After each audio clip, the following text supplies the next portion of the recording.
This podcast is brought to you by the Arte Media Pantheon. Please head to artemedia.org to see all kinds of podcasts from our great friends.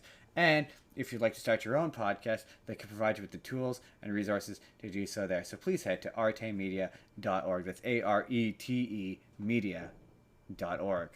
Oh my God, Jordan. There's no echo. I think I might have figured out the problem. Welcome to the Spur of the Moment podcast, everybody. I nailed it. I nailed it on the first go because I wasn't distracted. It's great. I'm Justin. I'm Justin Spurr. I'm the host.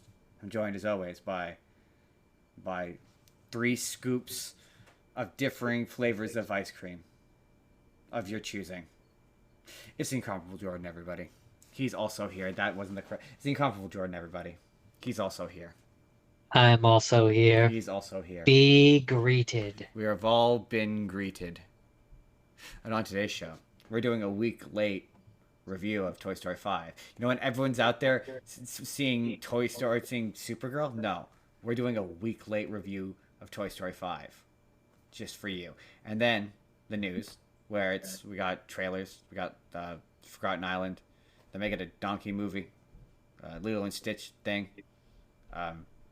There's other stuff. There's other news. There's a bunch of news. Tons of news.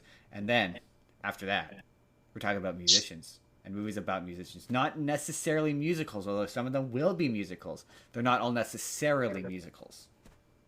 But they all have music in them. Because they're about people who play music. But first, I wanted to mention, because I always forget to mention this at the top of the show, and then I remember it at the end of the show, and by that point it's too late. They always say start your thing off by mentioning, hey folks, we are 10 people away from hitting 500, and when we hit 500, me and Jordan will do a shot of ginger, a ginger shot. I hear it tastes gross. It's going to be unpleasant, but we will do that for you. And if you help us hit our 3,000 watch time, we will... I will eat a habanero pepper. Once we are able to monetize, that will be our first channel membership goal. I will eat a habanero pepper for you, the audience. I mean, we also have your birthday gift. That's in the future. Don't even worry about that. They don't need to know about that. They don't need to know about that yet. It's not time for that yet. I mean, I think it is because the sauce will go bad before your goal. It's not time for that yet. Anyway, we're gonna have to discuss this off stream. Anyway, it may be the thing maybe the thing Jordan does when we hit our monetization goal. The point is, eating spicy shit is now the first monetization goal. It's gonna happen soon. That's your goal. But first, you've got a friend in me. First, we got a review of Toy Story 5 for y'all. And Jordan, you've got a friend in me. Before you jump in with your thoughts and your feelings, I'd just like to bring the audience up to speed, uninterrupted if you will, about our feelings on this movie going into it. So, just for those of you all who are new, who haven't been here since the beginning, we have been covering this movie since it was first announced. That's how long we've been doing this. And we were cynical as shit going into it. Even on the way to the theater, Jordan was like, are you ready to see the worst Toy Story movie? The echo is now back. I want to see if maybe, hold on. I want to try something, Jordan. Turn that down a bit. Is that better? You don't echo for me, so we'll test it. It seems to be better. Nope, it's back. I don't know how to fix it. Anyway. Train of thought. Right. Going into this, we thought it was going to be bad, is the point. We thought for sure it would be bad. And, or Pixar bad anyway. Yeah. We were like, there's no way that this isn't going to be the worst Toy Story movie. And so, Jordan, do you wish to tell the people what going, so that was our feelings and our thoughts going into this. Utter cynicism. Jordan, how did you feel about Toy Story 5? So, okay. I do want to preface this with, it could be because the bar was so low that it could only like a step over it. But I thought it did. I thought it was okay. So if you go into this movie expecting this to be more of the original, where it's like the Buzz and Woody show, you're going to be disappointed because Yes. it's not that. It's not that. If you go into this movie being like, okay, this is like the continuation of the Jesse Bonnie arc, Yeah. then I think you're gonna get more out of it But that I way. think it's so much deeper because okay. I bury the lead. That's me. I'm reducting it, Yeah. Justin, for the audience. Okay. Reducing it, reducting it, Reducing it, reductioning it. making it easier. Um, I look bury the lead. I love this movie. I thought this movie was brilliant. I thought this movie was really good. I thought that this movie It was was cute. It was really cute. better than it has any right to be. I turned to Jordan as it was done. I said it is cavernously better. Cavernously, is that the right word? Like a valley, like a canyon. Leaps and Leaps bounds. and bounds better than the previous one, like by a substantial canyon. It is Yeah. truly quite And remarkable how much of a better movie for this me, is. that has everything to do with the fact that the fourth one had an identity issue. Yeah, This this one doesn't have an identity this issue. has This one like has a clear well, I said identity. to Jordan, I said every Toy Story movie is a reflection of getting older and growing up, right? The first one is yeah, they're all a reflection of getting older and growing up, and they're all a reflection of Andy's psyche, leading up to the third one, which is about letting go, moving on, accepting, Andy and Woody. and passing, and passing to the next generation. The fourth one just kind of tells the same story that the third one told, so it doesn't really do anything different. It didn't have anything to say. This has so much to say. I've seen so many reviews that say that this is an important movie to watch, and I completely agree. I think this is an important movie to watch if you're a young parent navigating social media. I enjoyed. We're gonna spoil this. We're gonna jump around. There's no way to avoid it. So there is stuff to spoil. We're gonna spoil it.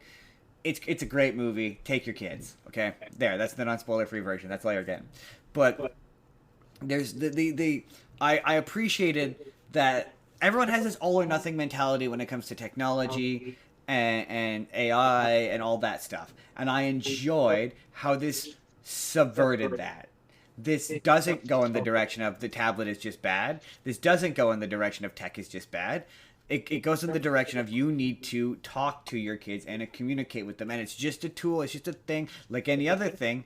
And it's about talking to your kids. And there's a scene later in this after I think they've talked about this publicly, so I don't think it's a huge spoiler. But a major component of this movie is Bonnie gets cyberbullied, and there's an important conversation between her and the mother that was real. It felt real. It felt like a real, authentic moment. And that teaching parents that that's the conversation they need to have with their kids, rather than and I think it's so important right now with this draconic nations, all these nations trying to blanketly ban social media amongst the youth. It ultimately is not working in Australia. The kids are getting at it anyway. But I think in a world where those kind of draconic bills exist, I think this movie needs to teach the important lesson that the thing itself is not bad. It's how you use it that's good or bad. And I think that is an important lesson to learn. And I think that is a lesson that can be learned from this. So, for me, when it Part comes one of why I to love this movie. There's more. I just want to let Jordan talk. for me when it comes to Pixar, Disney, those kind of movies, even DreamWorks, kids movies in general. We've said this before, and I believe that this is still true. There's two kinds of kids movies. There's the Minions, which is Yes. just dumb, stupid. You put it on, and it really doesn't. Right. It's harmless, but it's just there to Harmless, have but it's fun. not Yeah, there. Yeah, it's not exactly. there to teach you a lesson. Like I think no, you had your well, turn. I was just gonna add to what you're saying. Like the minions decorate, or there's a narrative device within the trailers that involve the minions that's really stupid, and that's funny and harmless. So I'm like, you're right. There are the minions. There's the minion side, and then there's the continue.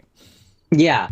And so I also think that when it comes to kids movies, there are certain ones, I don't know how to articulate this, that transcend what they are. Yeah. For sure. And I think this is one. And as soon as I watched this movie, and as soon as I saw Riley, Not Bonnie, Riley. Bonnie. Riley's the Bonnie, inside out one. there's a reason why that one came to my mind. As soon as I saw how Bonnie was in this movie, I was like, they really learned a lot from Inside Out. Yes, you said that. I Um, completely agree. You're right. specifically Inside Out 2. Yes, Um, completely right. and so the way that you worded it, where you were like they chose the lily pad or whatever, isn't just straight evil. She reminded me Yeah, of of from anxiety. Inside Anxiety, I had that from thought last night. Inside Out 2, Absolutely. where it's like the point that the movie is making is not that it in its like it's trying to do What the it thinks right it's thing. right for Yeah, Bonnie. Yeah. but it's not necessarily what is right. Yes. And so the lesson is very in many ways to me similar to the Inside Out 2 one, where Yes. it's like it's about communicating with your kids and being there. It's as much a lesson for the parents that they know are watching it as it Yes. is for the kids that are also Yes. watching it. And I think it's important, like as we have movies like live action Moana coming out or Frozen 3. Yeah. I think it's also important to have movies like this continue to come out where, yeah, it's still Toy Story. It's still goofy and Yeah. fun and like it has its really heartwarming moments. Spoiler alert, like the one where Jessie is at her old house or whatever. She goes to the tree where her and her kid used to play, and she finds out that her previous kid named her daughter after her, and there's the little like Oh my what was god, it that called? wrecked me. Yeah, when she finds the The time capsule in the time capsule. planetary. Thank you. Oh my god, and she named the kid Jesse. That fucking wrecked me. Oh man, I That was like, ruined me. I was man. like, oh my And god, I there's a can't. number That. of Oh moments. my god. For me, there's I mean, want to talk And about so moments that got me. The again, yeah, we already did your major spoiler warning at the beginning, so don't feel bad. But there's a we're gonna talk about the Army of Buzzes because I do have issues with the Army. We're gonna talk about the bad it's not stuff. a perfect it's There's not a there's perfect bad movie. stuff, but the moment, yeah, where the Jordan was like the Army of Buzzes is gonna kill a small family, but there's a moment where like What there's I said technically was, if this were a different movie, then that Army of um, Buzzes would be about to murder that small family. but there's a point where the two And I'm kids not wrong. are fighting over the Buzz and they're hugging the Buzz and the Buzzes go for the family and the Buzz gives him a look like it shakes his head like no. That moment got me too. I got a little emotional because that like at the beginning of this movie I don't I when this came out and the argument of tech versus toys, I was like, nothing will ever beat the tactile sensation of holding a thing that looks like the thing that you love. Like nothing will take that away. And at the end of this, there's a bit where an adult gets a Buzz Lightyear.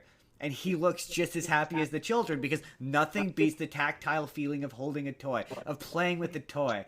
And I love Especially how that's a theme in this. It's so especially an brilliant. expensive ass toy like Yeah, that. Because especially a my wicked God, toy. Like that would be an expensive toy. the tech Buzz Lightyears in this make me think of that fucking those that Optimus Prime toy line where they can transform and talk to you. You Absolutely, go Optimus Prime, absolutely. transform and roll out, and like, yeah, man, I'm a kid inside, and that looks fucking That awesome. looks dope. A screen is never gonna replicate that for me. But maybe it's because I'm old. I don't know. Maybe the kids these days are different. Yeah, I But mean, I just don't think they are. There's a reason why we still make toys. Like, um, yeah, but I think like the idea in this one where it's like there can be a union between the two. The buzzes are the union. yeah, You've a got little. the Well, like that the feels like lily, that the lily pad is the just straight tech. The toys are the toys, and the buzzes are supposed to be the union between the two. well, okay, so okay, I negative mean, stuff. in this interpretation of the script. Negative stuff because it does lead to the positive stuff that I love. Well, I guess we'll do the Conan But O'Brien is phenomenal in this. He's before we great do in get this. to that, I want to um I think the reason why this one works better is because this fourth one was just again I call it the epilogue Yeah, but it's so of the disposable. the Woody saga, specifically the Woody saga, because it's like you had the first three movies, and then the end of the third movie, Woody learns to move on from Andy and go and be with Bonnie. And then, like, the fourth one exists just to be like, yeah, Woody isn't happy with Bonnie, and now he's going to go be a free toy. It's really just his epilogue so that we can then get to this one, which is the big, as far as I'm concerned, the beginning of the Jesse saga. Here's the thing. I don't.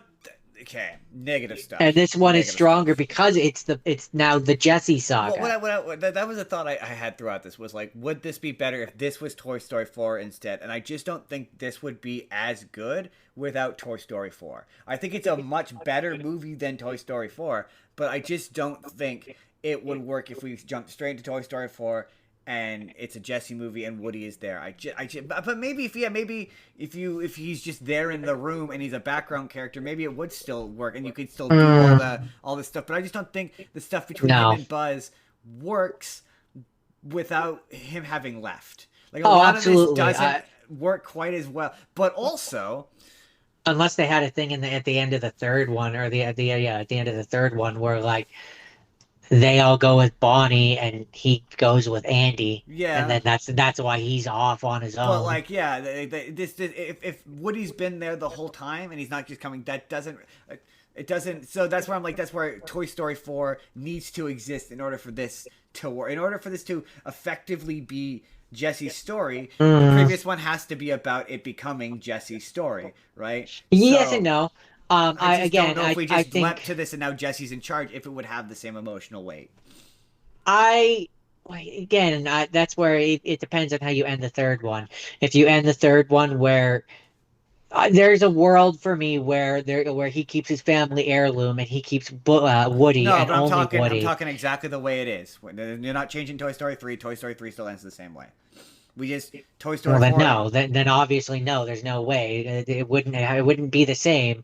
You couldn't have all this growth development thing where Jesse becomes the sheriff off screen. It just doesn't No, it work. wouldn't work, right? That's where I agree. I'm like, I don't think The this only works. I'm saying the only way that it works is if you have it where Woody goes off with Andy, Yeah, no, the rest of them stay with Bonnie. I get That's that. the only way that it But works.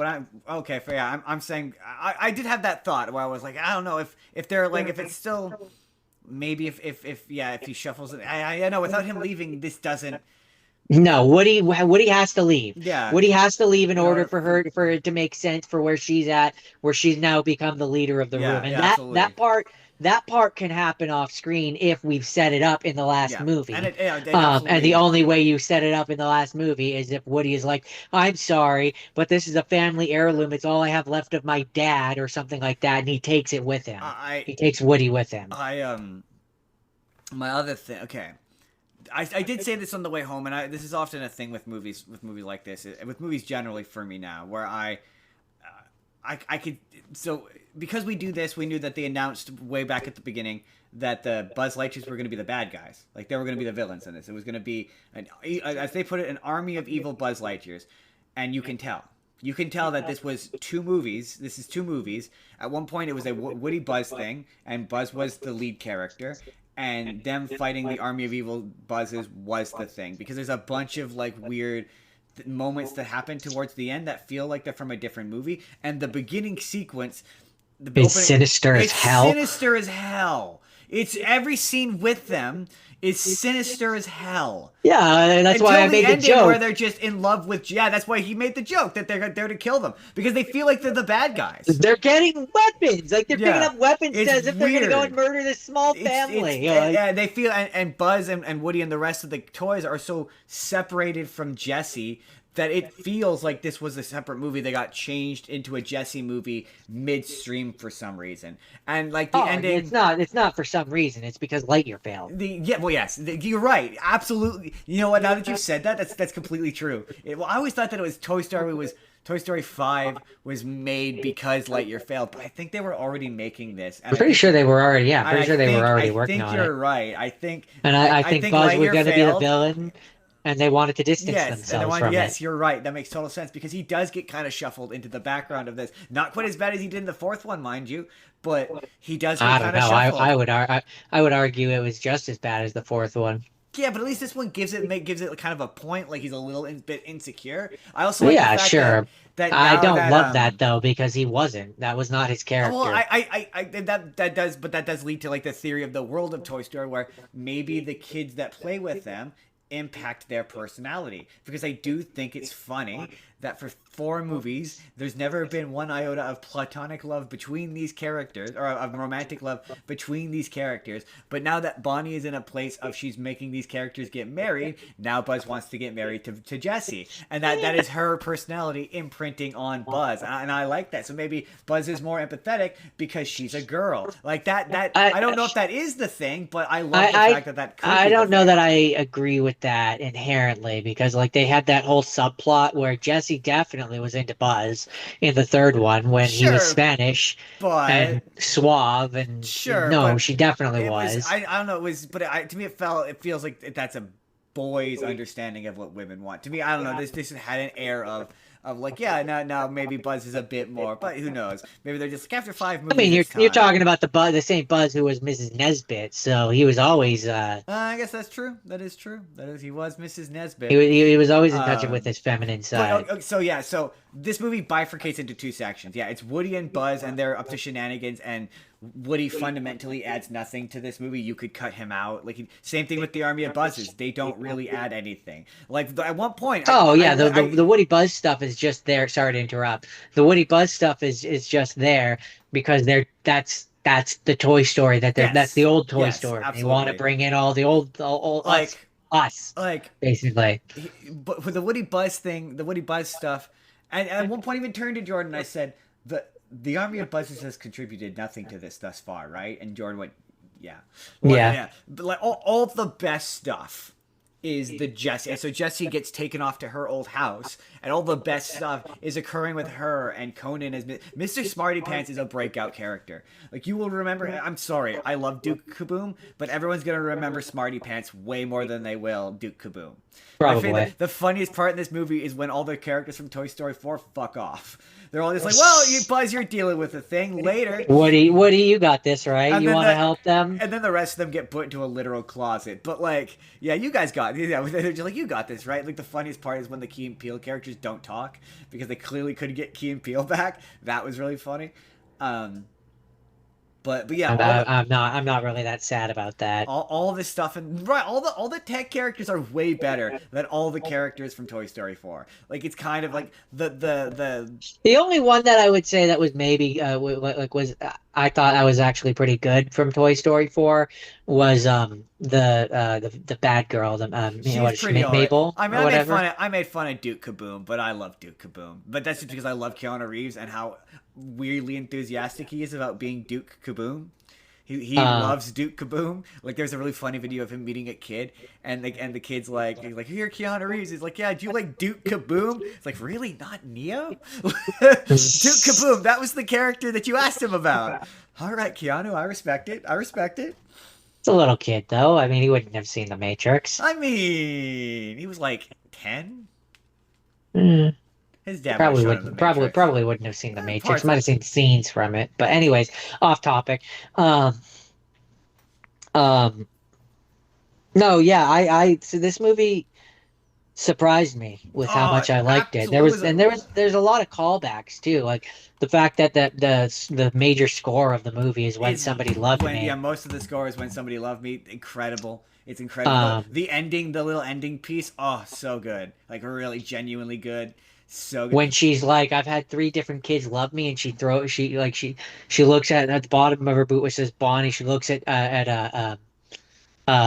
Bullseye's feet, which say Andy, and then she looks at her little Yeah. lapel or whatever, Oh, which has so the good. first one, and I'm like, oh man, like The fact, there's a lot of, and I don't know if it's because they're playing on the idea of getting older, and that always, no, as a person who's constantly getting older, that constantly plays at my emotions. That's why Toy Story 3 works well, so well they're for me. all the first 3 are about that. They're all about transitionary different times in your life. I know, and I'm saying that the fourth one wasn't. The fourth one wasn't. That's why it's the weakest one. This one is. This one very much is about a transitionary part in, not even just in a kid's life, but in the world. Like, we're in a transitionary part of the world, and it's about dealing with that. It has themes and ideas and concepts and things to say. It has something to say. And like, my God, the trailers did not do this any favors. Like, it did No, not it make this didn't. look good. None of the marketing has made this look as good as it is. Like, I had no clue that they were going. Like, Smarty Pants and the Tech Gang are like not even really in the marketing all that much.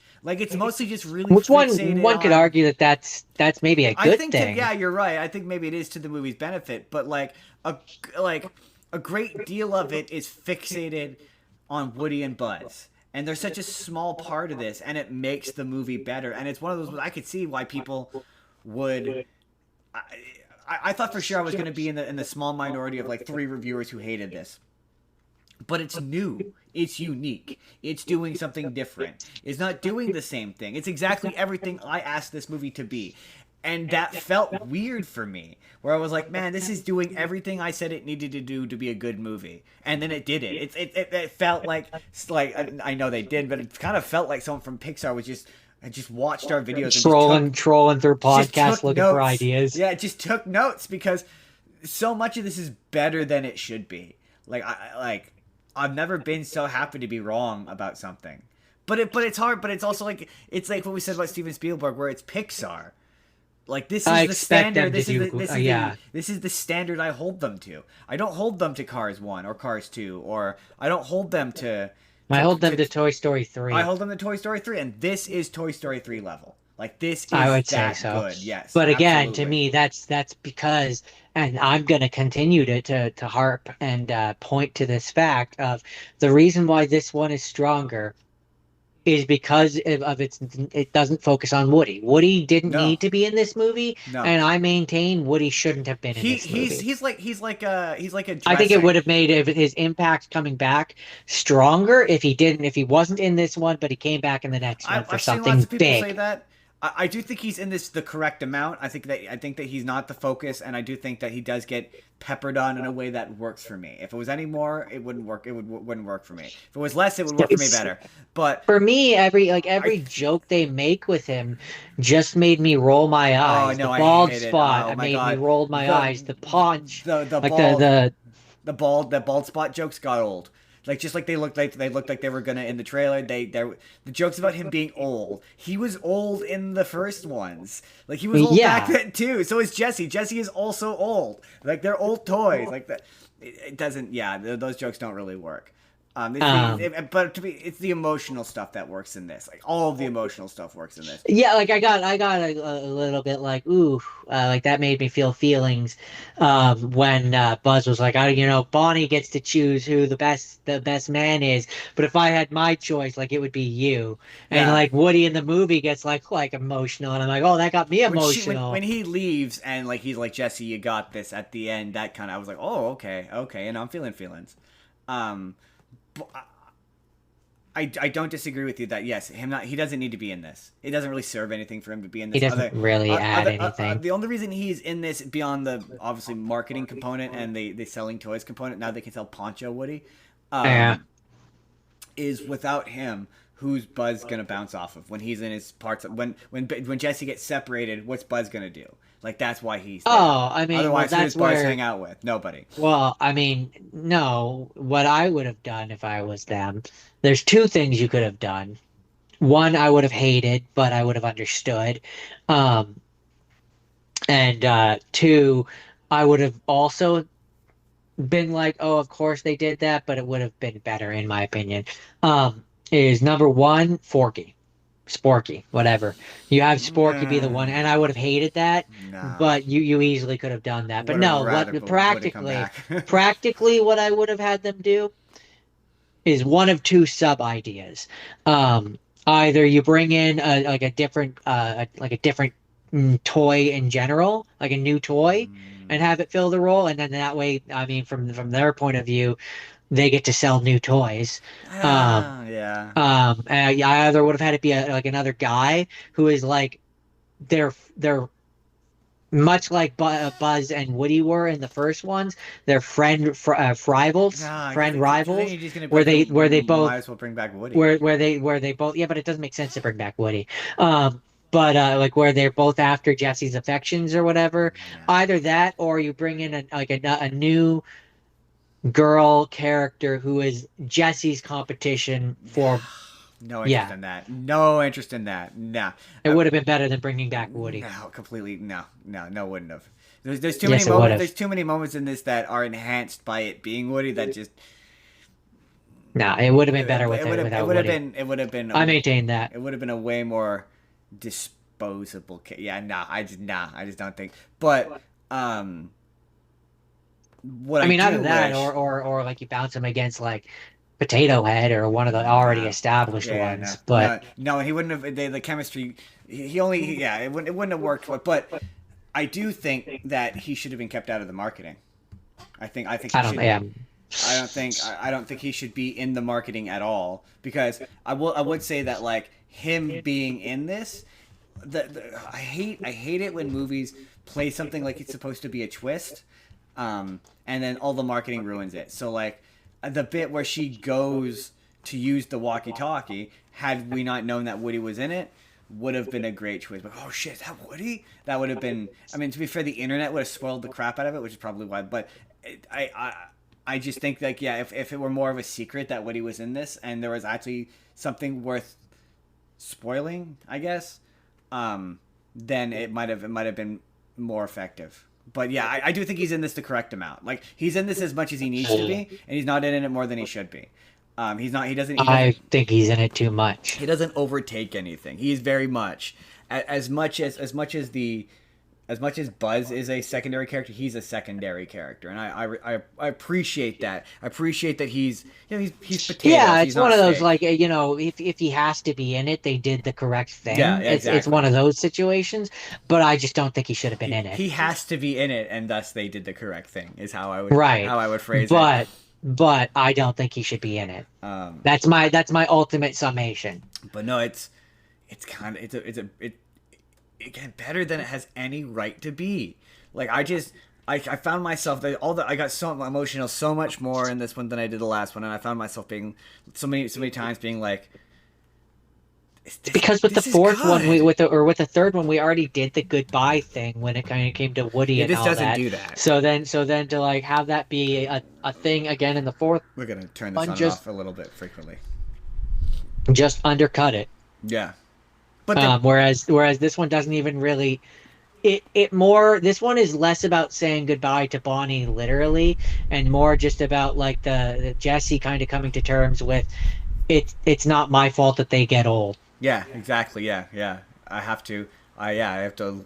But I do think giving Jesse a legacy of like but it does kind of undercut the Toy Story 2 a little bit in the sense like, well, if she had that much of an emotional impact on her, why did she give her away? But yeah, I'm trying to think if there's anything I mean, else. because she was a teenager, it's one of those like clearly. I think the idea is supposed to be that yeah, maybe at that point in her time she didn't need Jesse anymore, but she clearly had a big impact, which is why she named her kid after the toy. But definitely seemed to be resonating with the families in our audience. I gotta say, our families were cool. That was cool. Oh yeah, that's what I wanted to end on. The my first story for the news. It's a good note to end Toy Story on. Which is that it was for Toy Story 6. According to comingsoon.net, for Toy Story 6, they need to do this one thing in order to the Toy Story 6 needs to get back to basics if it's happening. And they're like, we need to pull Woody to the forefront. You're wrong. No, You're didn't. just objectively incorrect. You are very incorrect, like embarrassingly incorrect. That is the thing that makes Toy Story 5 good is its Jordan, De-emphasizing. Woody and Buzz to an extent, and focusing on Jessie. The way she interacts with not even just like a situation, but characters. Her approach to interacting with characters is different, and it makes the movie feel different and unique. And in the fifth installment, you need that. If we go back to it being about Woody and Buzz, I'm gonna put a gun in my mouth. I'm kidding. We're Canadian. We don't have guns. No, I mean, okay. No, I don't think that the point. I mean, okay, how do I say this? Woody shouldn't If be you in the if next you one if either. no, I mean, unless it's not. There's two answers for me for this. Um, if you're gonna have the story be about like Bonnie again and like the toys in the room, no more Woody. No more Woody. Like no more Woody. He's moved on. He's out in the world. You already brought him back once. If you keep bringing him back, why did he leave? I mean, Uh, I don't.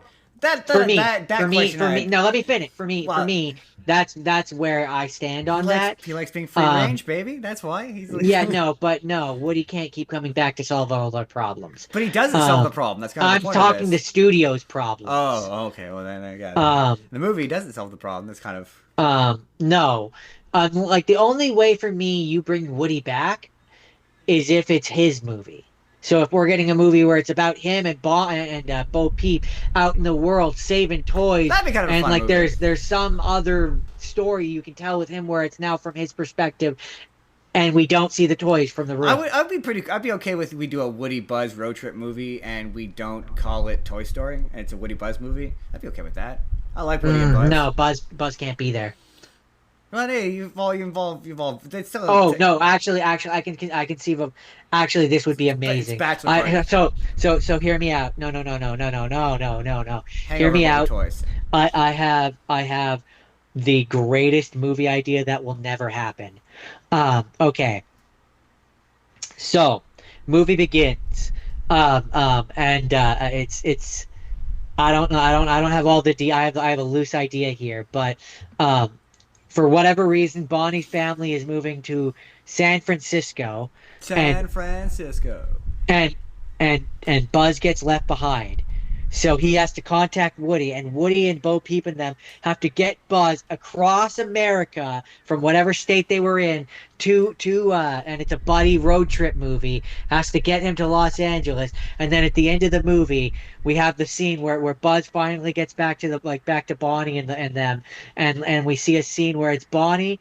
And she's at the same school as Riley, Oh snap! and it's setting up the next movie, which is an Inside Out Toy Story crossover Oh movie. snap! Who would have seen that coming? Big twist. Big twist. I'm I'm down. I'm just saying it would be kind of amazing. But yes, I know, man. I know. I wasn't expecting to see this, to be saying this, but take your kids to Toy Story 5. Yeah, It's honestly pretty good. Yeah. and and then tell them that you like my story idea so we can get that movie. Yeah. Tell Disney. Tell Disney. Jordan, the news. First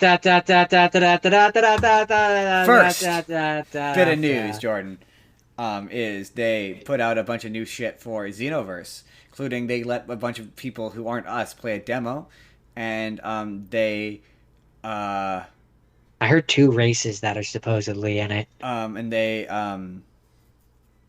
what's the word I'm looking for, Jordan? They put out a gameplay trailer, a world trailer that basically introduces who all the characters are. I still think the fact that Goku's grandson is called Brett is funny. That's funny. I like that. Is he That's supposed funny. to be Goku's grandson? Yes, he's supposed to be Goku's grandson. Huh. Bread, Jordan. Bread. Pan, bread, Brett. Yeah, no, yeah, okay. He's my favorite character in this. It's so funny because it's like it gave me everything I wanted and nothing you wanted, and that made me laugh because it's quite literally everything I wanted. It's an original story with original characters with a connection to the original. Like the OG characters, it's funny because you're like, oh, but none of the OG, they're still there. They're in the city, because you see Piccolo Yeah, and you see them. it just makes no sense that they're there. Apparently Why are they there? There is an explanation in the story about why Bulma and why all these characters are there. There is an explanation given for it, in the story. And you said that there's not any time travel. We don't know that. There might still be time travel for all we know. Who's to say? No, I didn't say that there wasn't any. I said that there wasn't any in the trailer. We Yeah. don't see any. There might not be, but I really I like Brett and I like his relationship with the custom character. It gives you an anchor in the story, and yeah, I like the fact that it's a new story. And I mean, I suspect this is my theory because this is obviously the Great Saiyaman Patrol, the GS Patrol. yeah, And they're wearing the colors that and the he Great does the Saiyaman wears, voice. and he does the voice, and the fact that they're clearly being created by Bulma, Yep, who clearly took inspiration from the Great Saiyaman. absolutely. Um, So my suspicion is that how they'll do the time travel stuff or like the doing story stuff that you've already done, Boma will create a virtual training simulator or something, and you'll go and you'll do it there. That's where they'll do parallel quests, and that's where you'll do I imagine the actual story mode is going to be 100% a new story, and then they'll just have like Potentially. this game's equivalent to parallel quests. But it's really it was really funny. I sent you the gameplay trailer of it from GameSpot of this guy pretending. I mean, hey, look, perhaps when you're playing it, there's more depth to it. And like that's what they kind of said about Raging Blast, was that it was going to be a deeper combat experience, and I guess it kind of is. But all that really translates to is the NPCs are 1,000 times more cheap and know how to do the really intricately tricky gameplay button prompts that you can't do. Oh yeah, they have 100 percentage of a percentile point faster reaction time because they're a computer, so they can do all the bullshit gimmicks that you can't do. So they end up whooping your ass. No, the gameplay just It does look pretty though. it looks pretty, but it just looks like Xenoverse. I also don't that I haven't seen anything that really justifies Why I using would want to turn into Piccolo. right. Why would I ever want to turn into Piccolo if I'm a Saiyan? Like, Especially because I keep seeing people in the comments who are like, so you know how in Xenoverse you have your hidden talent or whatever, which is the yeah, one that lets you the transform. awoken skill, People yeah. are saying that this replaces that. It's like it's a thing that you Really? can equip where Really? instead of transforming you turn into Oh, the interesting. different The characters. the gameplay the gameplay or the GameSpot gameplay didn't give that impression. The video I watched, That's what I saw people he saying in made the it sound like comments. you have the option, because when you look at the gameplay, there's the one side which has the awoken skill tree, and then there's the other side which has the abilities. So I understood it to be that you can equip the awoken skill, and you have the option to use the soul ability or the awoken skill in gameplay. And I was like regardless, I'm always going to choose Super Saiyan every I'm gonna time. choose to transform. Like, if this is my thing is, and then this is what a lot of people have been saying, where it's like, if the point of the Xenoverse games is supposed to be for me to be able to self-insert myself into this world, why Right? would I ever want to turn back into one of the characters that already gets to be the Exactly. hero? I'm there to be the hero. Exactly. Right. Like I want to be the one who's turning into Super Saiyan and kicking I ass. don't want to be Super Saiyan 4 Goku. I want my guy to be Super Saiyan 4. And Yeah. I don't want to be Super That Saiyan being 4 said, Goku for the 100th time. No, That being thank said, you. I did see that in the trailer, in one of the trailers, or anyway, there is this thing where you saw the player character go Super Saiyan Blue, and then he does Kaioken, I did see that. Yeah, that's and I'm pretty cool. like, oh, that's cool. That's something we didn't get in the I other one. well, I saw in one of the trailers that, yeah, you guys get to see the hair like grow and change color, and I'm like, okay, that's cool, but it's not happening in the gameplay. Like, this is still a Dragon Ball Xenoverse game. It's still gonna be cheap as shit.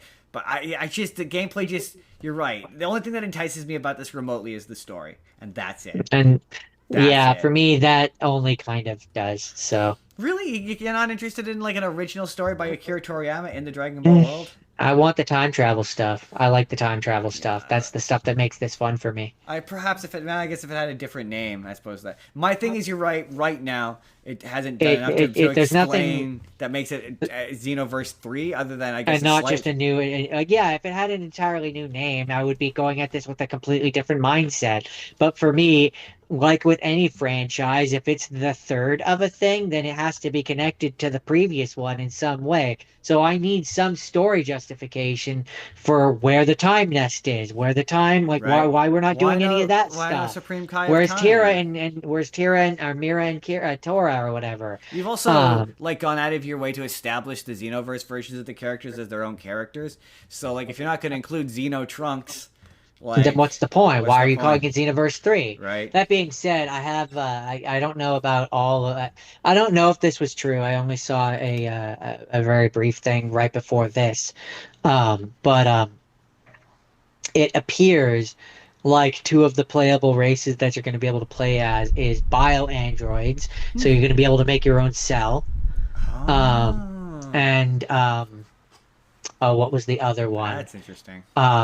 The Kais, whatever the Oh, Kais are. oh, interesting. I saw Um, one, but it might have just been a rumor. I saw that the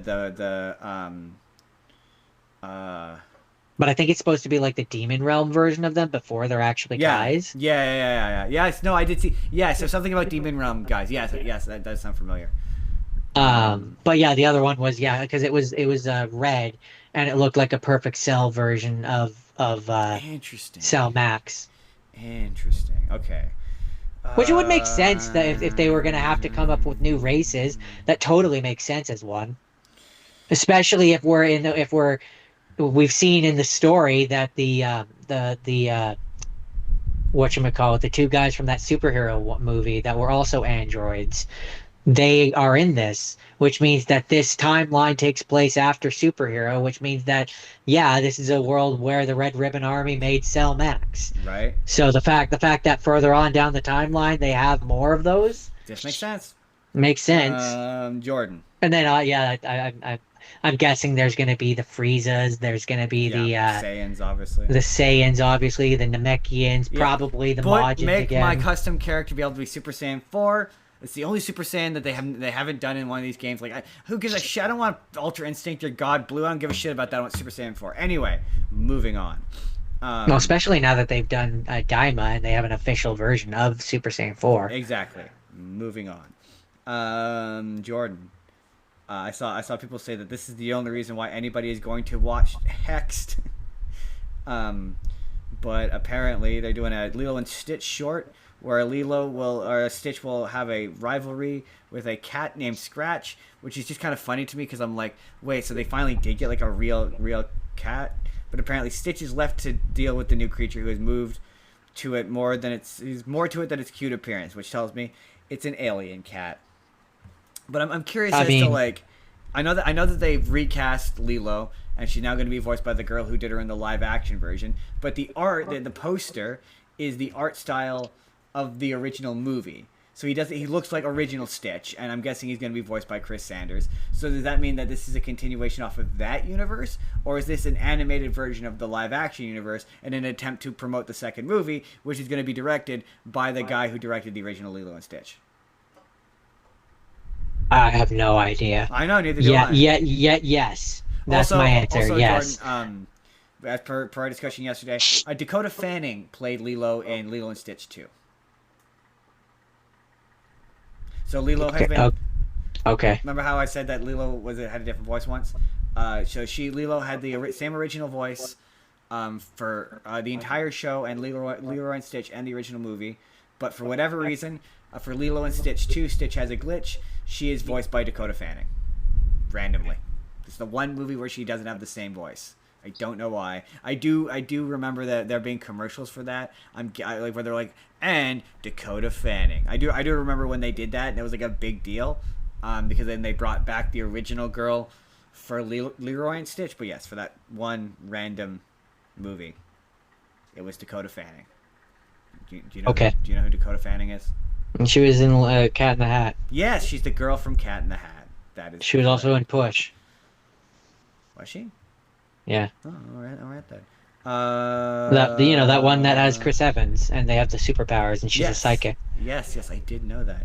Jordan, Hannah Montana star alum Mitchell Musso was on a podcast, and I only included this because he's objectively correct. He said that I've seen bits and clips of it. Of him being like the special was wrong. He was like they did it the Yeah, well, wrong him way. being like I was busy or whatever, but I would have come back for the right thing, and it was like wasn't an busy. episode or this or that, and I just was like, I don't believe. Say that last part again. What? Sorry. I said I don't believe he was busy because what is Mitchell Musso No, exactly. doing? Exactly. Yeah, no, he wasn't busy. You were busy. I think he just didn't get asked. No, I fully believe he asked. I just believe he didn't. No, I don't believe he got asked. I think Disney was like, we want nothing to do with him. No. I fully believe he was asked because they also asked what's her face, Emily Osment, and she was also too busy. Right, but Emily Osment didn't get ostracized by Disney. No, Mitchell Musso did. No. He absolutely got asked back. No, I believe that he got asked back, and he was like, "No, I'm not coming back just to do It's just like Billy Ray, who clearly didn't know what he signed up for. But no, like a bunch of them didn't want to come. No, Like, they're like, this I is don't, lame. I don't, yeah, Oh no, I don't believe he, I don't believe he was no, asked. Disney is just that scrupulous. No, Disney hasn't really made much of an attempt to move past him. They not in the same way that if they were not gonna move past Miley, who did equally bad to far worse shit.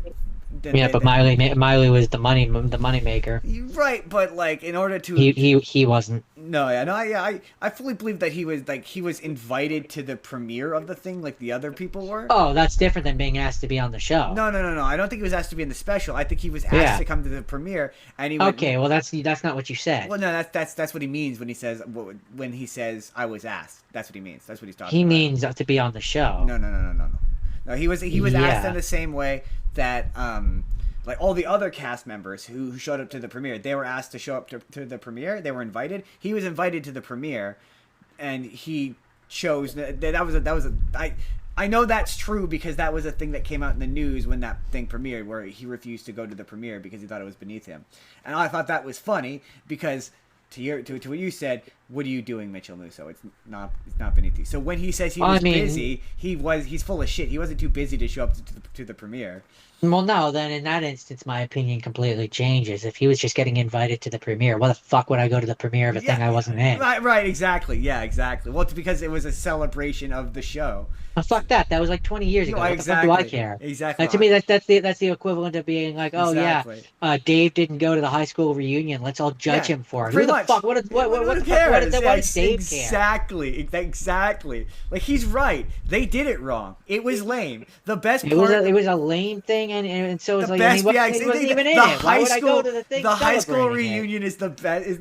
That's great because that is so accurate. Like, why would I go to the high school reunion where nobody, like, everyone's lame except for the one person who was prom queen? Like, why would I go to that? To me, it's the equivalent of like, oh yeah, he wanted to have like a high school reunion where they were like went to like a nice ballroom, had a fancy. Yeah, he wanted to spend some money on it. He wanted to spend some money on it, and they had it. They had it in the Exactly. school gymnasium, and gave Miley Cyrus the little plastic tiara to get up on stage and wear. Exactly. It's like, why would I go? Why would I waste $20 my time on doing this? that? Yeah, absolutely. Yeah, like that was the thing is I saw all the comments being like, oh, he's just jealous, and it was very much that meme of why are you booing him? He's right.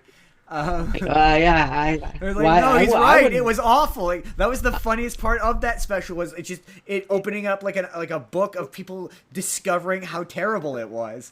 Like what? She didn't even wear a wig. What do you mean you grew your hair, Miley? Your character wore a wig. That was the whole point. Like maybe that's just my old man coming out, but like there's so many other things I could spend my evening doing. Why would I waste my time doing that? Right? To go take a few cursory pictures with for a thing I wasn't even in. With some of the cast of a thing I was in 20 years ago and not. Yeah, no. No, yeah. Like just saying, you could have Disney has the money to have spent like 3 weeks shooting like a 30-minute special where they all got to be their characters again. Him being like, yeah, I would come back to be the character. I believe that. Like that, I believe. Like, he's so stupid. I'm speaking of things that don't make any sense, Jordan. You know what? We'll do the rest of the trailers at the end. They finally announced officially, and they gave it a release date and everything. They're making that Donkey spinoff. Apparently, it's coming out June 30th, 2028. Exactly 1 year after the theatrical release of Shrek 5. Apparently, it's going to be about... the Donkey movie is expected to feature the origin story of how a donkey became Donkey. Don't we already know his origin story? Like, he was just a talking donkey. Yeah, that's the gag. He's a gag on... Well, it depends. Like, in the original movie, he's just a talking donkey. There's nothing remarkable about him at all. That's the joke. But then there was a bunch of internet theories that he was one of the kids who got turned into a donkey that went to. Sure, but I'm talking officially within the confines of the Shrek universe. He's just a talking donkey. It just sure seems like it's going to be a case of he was a regular donkey, and he became a talking donkey. My question is this going to lead to like the old lady dropping him off with Lord Far? Sorry, I'm asking too many questions. My main question is, this is too late, right? Yeah. Like this. What is this? like 12, 13, 14 years too late. Like somebody, this article says that this was You based off of. maybe you maybe could have gotten away with this when like Toy Story 2 had just Well, come out. this is apparently based on the success of the first Puss in Boots movie, the first one. That's why this exists. But like, even that was too late for Puss in Uh, Boots. Like this Puss is in Boots, it kind of worked because like he was a mysterious enough character, and like there's the whole South American part of his character which you could lean into, which kind of provides character and depth. You don't have that with no, Donkey. but I'm not talking about. I'm talking about like it's too late. I don't know. Is Shrek? I guess maybe it is. We're making Shrek 5, but I just don't think Shrek is like to me. If you had made this after Shrek 2 and before Shrek 3, That's what I said. yeah, then no, you said Toy Story 2. What? No, I said Shrek No, 2. you definitely said Toy Story 2. You said if you made this after Toy Story 2, I was gonna say No, I'm pretty I'm sure I pretty said sure Shrek. I'm pretty sure Toy Story 2 came out before Shrek. I'm pretty sure Um, I said Shrek. But anyways, you know I meant Shrek 2. um, but yes, this should have come out. Yes, if this maybe even after Toy Story 3. God, now you got me doing it. Shrek 3. Maybe after Shrek 3. Maybe Shrek still has enough I think popularity. that was I no after Shrek 3 I think was kind of its start of its downturn. Yeah. I don't know. You would I have don't had to do it know. around Shrek 2. I mean, I don't disagree, but I think you could have still gotten away with it if you'd done it after Shrek 3. Like, after Shrek 4, it's too late. Like, Shrek 4 and on, it's too late. But before Shrek 4, Shrek still has enough Well, cultural juice. They're I making, like, think specials and shit at that point. So, like, I think if they had done this after Puss in Boots 1, maybe it might like because maybe. that was kind not and even then no It's too late at that point. what I would have done is after Puss in Boots 2 Yes, I okay. would have done it But that is a because reignition, though. that's the Yeah, reignition of it. yeah, but that's what led to. That's to be fair.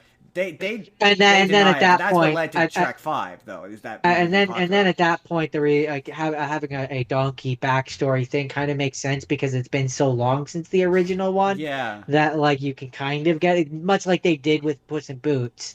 You can kind of get but away with it more. Shrek also went through that weird renaissance of popularity on the internet there for a while. So like, I don't know. Well, Maybe Shrek we're also limped wrong. along after Shrek 4 with all the shorts that he did. Yeah, that is true. I don't know. I don't know. Is Shrek? This is a case of am I old? Is Shrek just still that popular amongst Gen Z and Gen Alpha? If you are a Gen Z kid, this is the one time I'm inviting your comments. I'm invoking you. Is this a popular thing amongst your age group? Because I'm like, I don't know, man. It just feels kind of. Like I saw. I don't think I wouldn't have thought so. I didn't include this, but on a podcast, Mike Myers was like, "No, we're still making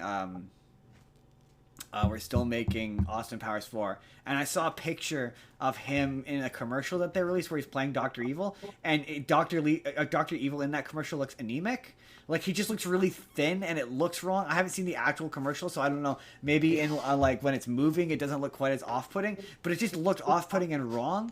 And that's just what it feels like. Oh my god, he's still doing Shrek. He's still going Shrek, and I don't know. It just feels like it's too late for.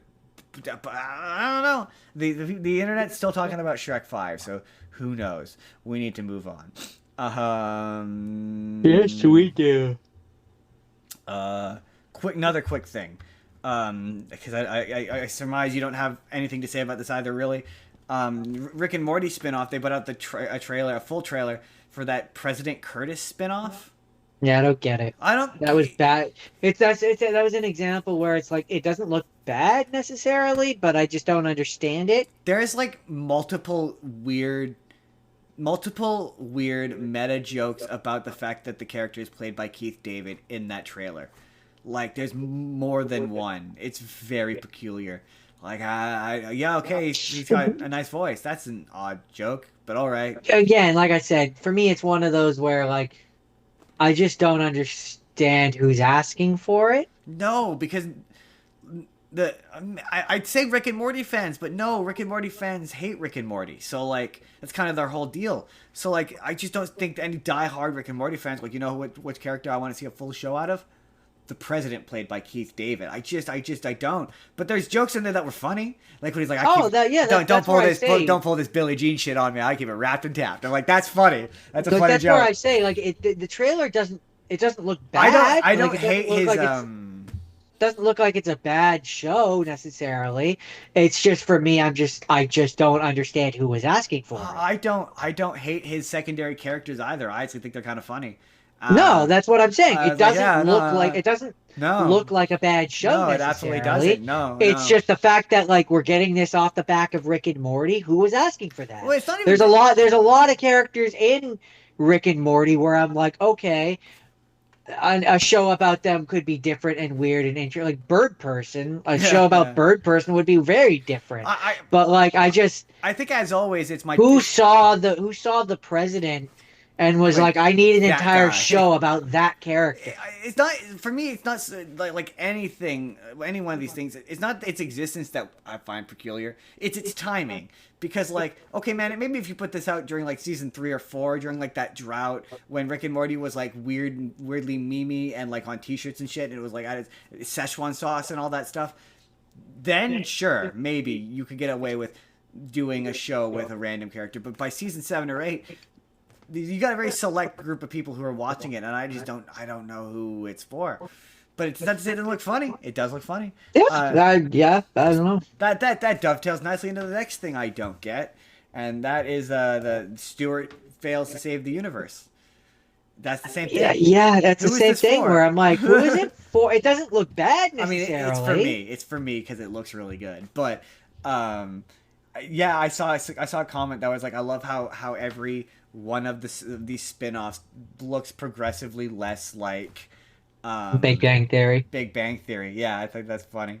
It's like, yeah, it does. It progressively looks less and less like Big Bang Theory. If you didn't have that tag on there, and most people wouldn't even know that Will it was. Wheaton is definitely in it, by the way.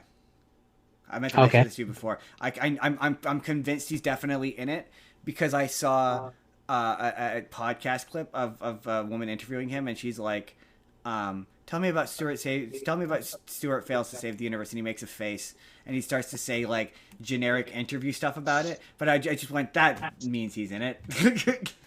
Well, yeah, that means he's in it, or he wasn't asked to be in it, and he's upset about it. No, he talks about, like, she's asking him from the perspective, and he's talking about it as though he knows about the project. So either he's producing it, and I didn't see his name on the producer credit list, or he's in it. He's in an episode. So I suspect there's going to be a Will Wheaton variant. Because why wouldn't you? Why wouldn't you? I mean, the one that the two three variants, but two for sure, that I want to be in there in some capacity are Leonard and Sheldon. I mean, yes. And I would also like to have Penny, but if I can only have two, it has to be Leonard and Sheldon. I'm pretty convinced that Kaley Cuoco is also in it, because there was I'd be surprised if she wasn't. There's been a couple of like clips of cast members being like, maybe, like I saw one of Simon Hedberg, Howard, being like, maybe, but there was one where Kaley Cuoco was doing a red carpet interview, and they're asking her about it, and she gave like a Marvel style, I can't say anything, and when you say I can't say anything, that means probably. So I think, to me, Howard has to be in it. The dude lived with or dated his mom. Like, he has to be in it. Yeah. They all have to be in some capacity, right? It doesn't have to be much. But if they are in it and they manage to get away with marketing this without having any of them be in the marketing, respect. That'll be that'll be your absolute respect. Batman related stuff, Jordan. Apparently they're making a absolute Batman TV show. Okay. Like a live action one? No, an animated one. Huh. I know, right? I'm actually kind of I accept that. It's the closest I'm ever gonna get to learning about absolute Batman and the absolute DC universe. You know, he's Batman with an axe that looks like a bat, like the bat symbol. Why does he have an axe? Does he kill people with that axe? He also is not a billionaire, and he hates billionaire, and he's gigantic in every piece of artwork I've ever seen of him. I like that. I'm interested in learning more about that character. And then another DC thing that they announced at the same time, was there's going to be an anime starring the Joker about the Joker The new anime series about Batman's villain is called Joker: Laugh Riot. The show will be set in a world where Batman has been murdered, with the Joker on a quest to track down his killer. DC Studios is producing the show in collaboration with WB Animation and Sola Entertainment. The logline reads, when the Batman is murdered, the Joker launches a ruthless crusade through Gotham's underworld to find the killer who took away his greatest adversary. But as his violent quest for answers pushes him closer toward vigilante than villain, the Joker is forced to confront the truth that without Batman, he doesn't know who he is. That actually sounds kind of awesome. That sounds like fun. That sounds like a ton of fun. I am very much... And then there's that one that I sent you, which is like a 3-part thing. Oh yeah, I forgot to include Nightfall. Yeah, that looks sick as well. That's Batman It Nightfall. looks dope. That is based on a comic called Bat. That's where Azrael comes from. They did a version of it in The Dark Knight Returns where it's like, oh, what do we break for? That's based on Nightfall. It is a very apparently I think the first part is out and apparently it's really good.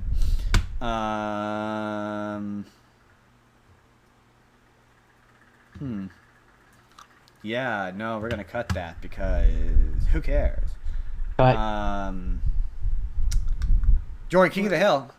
King of the Hill is back with the second yeah, half that of, looks fun. with what is definitely the second half of the 24 episode season that they split into 2 parts because animation doesn't work like that. They got it out way too quick. Anyway, no, it looks really funny. I'm a little nervous that they're gonna lean into the Hank doesn't get people thing. Like they're gonna undo some of the emotional depth that character got. I do think it's bold, considering he was the thing that got like criticized the most. It's really fascinating that they focused Khan so much in this trailer because it pulled me out immediately that he doesn't sound right. He's the worst out of all of them. He still does not sound good. Like, it's a bad performance. It still sounds like a bad performance. The guy playing Dale is at least trying. It may sound off occasionally, but I respect it, and at least he's trying. He's not trying. It sounds bad. I like the fact that Hank has a dog now. He's got a little dog, a little puppy. That's funny. I'm looking forward to that. That's going to be funny. Yeah, to replace Ladybird.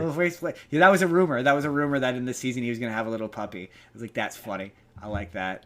I like the bit where where Hank and Peggy find Bobby in bed with somebody. That's funny. With Connie. With Connie, yeah. That's funny because that image leaked of them finding him in bed and him having the sheet pulled up, and that was an image that leaked of. That was like one of the first images that leaked of adult Bobby. And people didn't, or it wasn't clear as to whether or not it was going to be Connie. I don't like the fact that they're back together. That is not terribly interesting to me. But I do like the fact that Bobby gets his own. Whoa! That's excellent. That's good. That's funny. Yeah, I really like this revival, and I'm very excited to see it come back. I thought. Yeah, the only part of it that I don't love is that him and Connie are back together. No, that to me is lame. But it's so lame. It's just not. Yeah, it's not very interesting to me.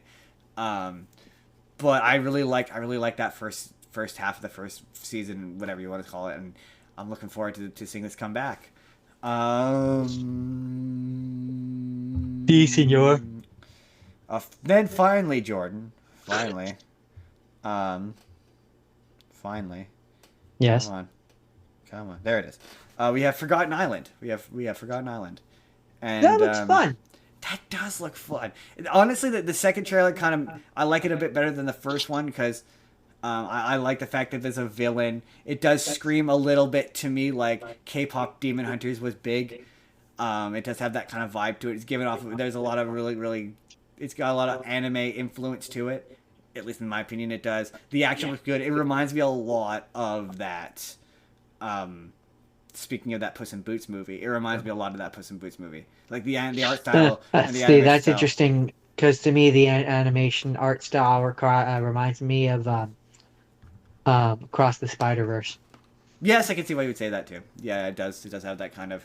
But yeah, that movie was going to impact comic booky style. That's why immediately I went, yeah, this is DreamWorks trying to be K-pop Demon Hunters. Like it's. But to be fair, K-pop Demon Hunters is done by the same animation house that did Spider-Verse, so it's same animation style. Yeah. So there you go. That's pretty much.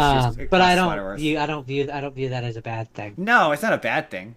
But yeah, the action looks tight. It looks really tight. It looks really pretty. It looks really fun. And the dog boy is cute. I like Dave Franco.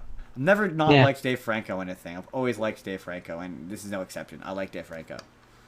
At first, I was like, I was I was afraid, but you're confused, a and I petrified. thought, no, and I was like, I momentarily was like, is that Aaron Paul? And then I listened, and I'm like, no, no, it's not. No, Then I scrolled down, and I saw that it was Dave Franco, and I was like, oh, definitely, yeah, no, it's definitely Dave Franco. definitely Dave Franco. Jordan, that's the news. But Good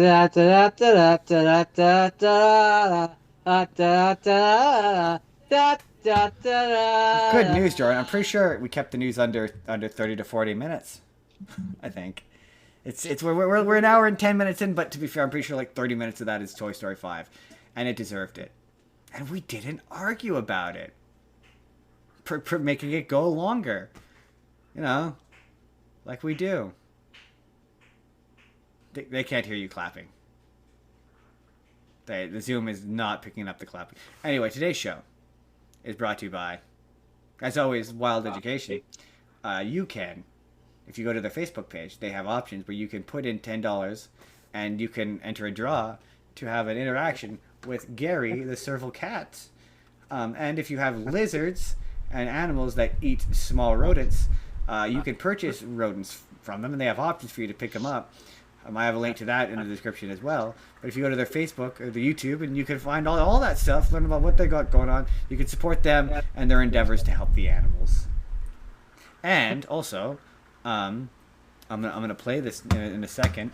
But the Final Frontier is gonna be at a convention in America somewhere. I won't be there. I'll be there by robot. But Jake will be there, and I've got a trailer for that. And you're gonna temporarily have to put up with seeing OBS while I play that for you. And then we'll once that's done. Once that's done, Hey everybody, it's Jake from the Final Frontier podcast, and I want to invite you to come see, well, kind of us. Me, definitely. Justin will be there in robot form. To In Conjunction, Indiana's oldest volunteer sci-fi and book convention.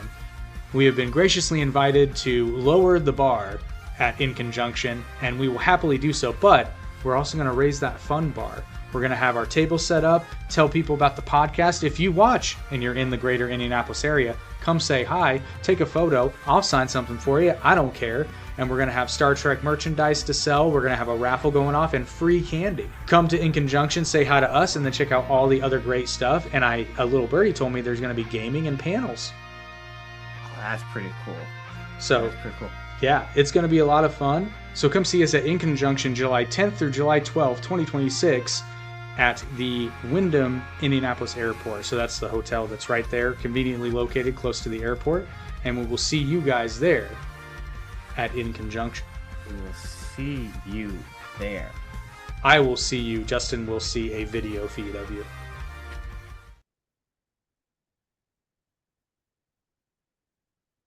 Okay, we should be back. We should be back now. I realized as I was sitting there, I should have taken that opportunity to get up and get water.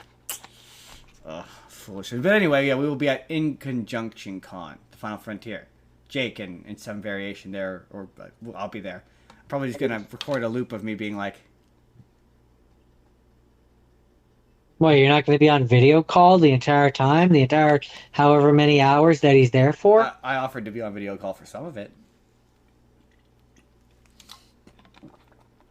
You know, like Sheldon in that episode of Big Bang Theory where he was a robot. Where he was a robot. But anyway, that we did that. We're going to do that. That played. Yeah, Musicians. We're going to move on to the main event of the evening, of the day, of the time, of the week, of the year. And that is musicians. Musicians. People who play music. People who existed, who played music, who maybe didn't exist, who didn't play music, but did play music. No, they all played music. Jordan, you can go first. All right. The first one is Whiplash. Jordan, why do you suppose I threw that chair at your head? Because I wasn't keeping Jordan, on maybe your time. You could be on my fucking time! I don't know if they heard that. I don't think they did. Yeah, the fan is making a really loud rattling noise now. No, I more meant because you probably peaked the mic. No, for whatever reason, it only ever peaks when you yell. Whenever I yell, it doesn't peak. What the fuck? I know, It's not. I know, It's not fair. I know. Whiplash, Whiplash. 2014. It's a psychological drama film, I guess. You're nearly killing yourself in the pursuit of art is worth it if people notice you make the big banging sound with your stickies. Yeah, drums are important. This has Miles Teller. This has J.K. Simmons. This is a great movie. Jordan, there's people out there. Justin, it's a great It is. It's a phenomenal movie. There's people out there who think that J.K. Simmons and Miles Tellers are admirable in this movie, Jordan. Legit. I'm not joking. It exists on the internet. I was when I watched this for the show last time. I googled it and it was a bunch of like, do people think that this is a like an actual legitimate approach to things? And then people like, yeah, man, it's how you make grapes. You mold them out of clay and whatever. And it's like, no, no. Did you miss the part where the guy was so psychologically damaged that he hurt himself? No. You do not fucking psychologically damage your students and cause them to want to hurt themselves to do the task. Right? That is not how you No. teach people. No, it is not how you teach people. Fletcher is a bad person. Had you seen this before? I think so. Really? This doesn't seem like the only reason I could think as to why you would watch this is because I told you to. I can't say for sure, but like It's phenomenal. this feels like one of those ones that back in that time it was 2014. Yeah. So I think it was in that time when we just watched things. No. This was one of those years I decided one of the first years I decided I wanted to watch every single Best Picture. No, I watched this alone. Along with Birdman and a couple other movies that came out this year on my computer. I remember because I was in the middle of watching it and our power went out. And this was when we lived in Langley. It's hard for me to tell whether I know it, if like whether I recognize it because I recognize it, or if I recognize it because I recognize all the things that have parodied it. Yeah, well, it's one of those things where you've probably definitely seen at least one version of the scenes where he's screaming at him. Like, Yeah. Weird Al did a parody of it that's really funny. Yeah, the Simpsons did. There's the bit where it's Roger and it's a meme that went huge on TikTok where he's like, I hear that the expert, the teacher here is this really intense expert. Shit, it's Roger. It's Roger. Isn't he? Like, what? Back off, jack offs. And he comes in. He's just dressed like J.K. Simmons from this movie. Yeah, his shit's so it's one of those things where he was really passionate about this to begin with. Like there was a short film version of it that came out first, where it wasn't Miles Teller, but it was J.K. Simmons. So he's been with this from like the beginning. But it really is. He won Best Supporting Actor for this, I believe, and it is well deserved because he is phenomenal in this. It is so good. The scenes where he's yelling at him in the classroom are so tense. Like, it's my favorite J.K. Simmons movie, like, of all time. Yeah, and it's one of those things too where I like how it's called Whiplash because like the J.K. Simmons character is so emotionally whiplash where it's like one minute he's really nice to them and he's like, yeah, this is why I do this is because I'm trying to make grapes and I'm trying to do this and that, and then next minute he's like throwing drumsticks at their head. It's actually named after the song that they play in the movie. The song that they play in the movie is called Whiplash. I feel like solid reading of the Jordan. That is the exact kind of bullshit you pull out of your ass in a films class. So look at that, Jordan. We've elevated your palate to being shit community college film studies class, Jordan. We've now evolved. Ba-da-da-da. No, I think Miles Teller does a really good job. He's really good being too. Yeah. The obsessive, passionate, fucking drummer. He's got a lot of J.K. Simmons is obviously really good, and yeah, it's a really really solid movie. It's a funny movie because it made me go like, I don't get this. Like at a certain point, he's just banging, making noise. I don't really, unlike a guitar solo where those at least like tweak my inner ear. Drum solos do nothing for me. But no, my favorite scene in that movie is where Miles Teller goes to the girlfriend and he's like, I have to break up with you because you're gonna prevent me from playing the drums, and then I'm eventually gonna resent you, and we don't want that. That's one of my favorite scenes in this. So it's funny that you mentioned the girlfriend, or the girl, the one who dates Andrew, because We this week, Justin, you and I, we had to wrestle with the really important decision of do we watch Toy Story or do we watch Supergirl?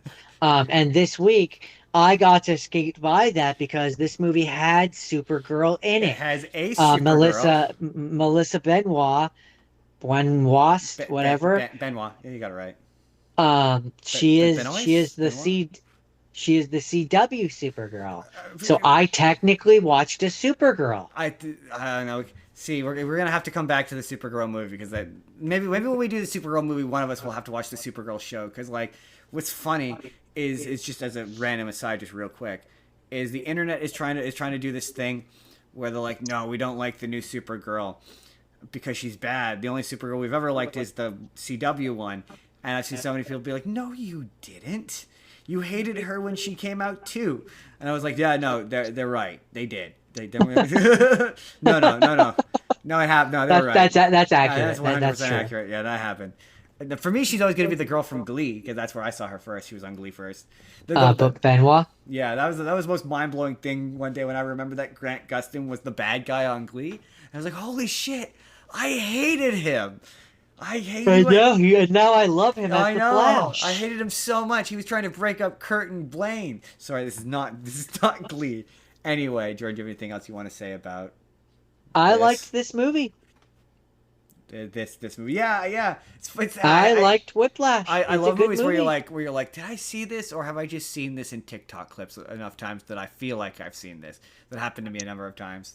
And I honestly can't say. Yeah. I think I did watch it. Yeah, quality movie. And But the thing is, if a movie, if the performances in a movie can make you forget that it's just about a guy playing college level drums, like that means it's a good movie. If it can make you forget that, like that's the mark of it being a good movie. Was it college level? Because I thought he was in high school. No, it's college. Yeah, he starts off in the lower level. He's trying to get into the Schaefer Conservatory. Yeah, he's at the prestigious Schaefer Conservatory. The conservatory. Yeah, and he wants to get into the higher level class. That's which is what Fletcher's class is. Anyway, Okay. Apparently, I missed that. I thought in the beginning, I thought the idea was that basically, at the beginning, he was in the high school one, like at graduation, basically trying to get the attention of the college people, and then he got the attention of the college person, and then when he moved into that college person's band, then he was in college. That was my interpretation. Yeah, no. He starts off in the B grade class, like the basically. second stringers. No pun intended. Not even the second stringers. They would be the third and fourth stringers because the second stringers were the backup for the first string. Yeah. I meant in terms of the actual band itself. I get what you're saying. Yeah, I'm being a pedantic dick, but Yeah, it's like in high school. The difference between like your 8th grade band and your like 11th grade jazz band. Yeah, basically. But no, that's where I clearly got mixed up there. Jordan, I'm excited for this one. Also, I feel the need to remind you that that you've got your shit Justin has to watch list that you've got to add to it because I've added a couple things. Well, I added one thing to it this week, but my list is starting to shape out longer than yours. You only have 3. I'm up to 5. Yeah, well, the problem is a lot of the things that there's a lot of times where it's like, things that I would put on the list are either things you've already seen, and I want to put things you haven't seen on there. Or if you want to torture me with something. No. That my point is I want to put things on. I want to torture you with fresh hells. Yeah, fresh hells that you haven't seen, or things that are so good that I'm like, I have to get him to watch this. But a lot of times you've seen most of the things, or if it's a thing that I'm like, oh man, Justin needs to watch this. You're watching it with me in theater. I mean, that is true. Hey, man, you'll have to be selective. I just wanted to remind you that it exists. My next thing. I do have one that I'm probably going to add this week just because I need to have you watch it. That's funny. I added one from this week, too, and it's probably not the one you're expecting. So, this next movie, it's fascinating. I wasn't sure. You might have heard of the movie version of it, but I don't think you've heard about what the movie is about. So, this is technically a biopic-ish, biopic jukebox musical. This is called Better Man, and it's about UK singing music pop star sensation, Robbie Williams. You've not heard of Robbie Williams, right? No, no relation to Robin Williams. No relation to Robin Williams, no. Then no, I don't think so.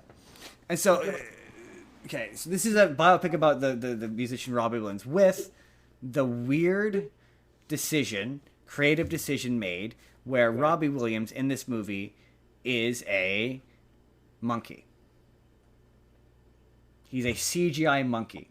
And I feel like we might have talked about the trailer for this on the show, or me and you talked about it. But I remember you asking me the question, why is he a monkey?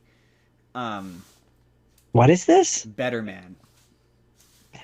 I remember explaining to you why he's a monkey and being like, I don't know why he's a monkey. He's just a monkey. But he's just a monkey. He's a CGI monkey.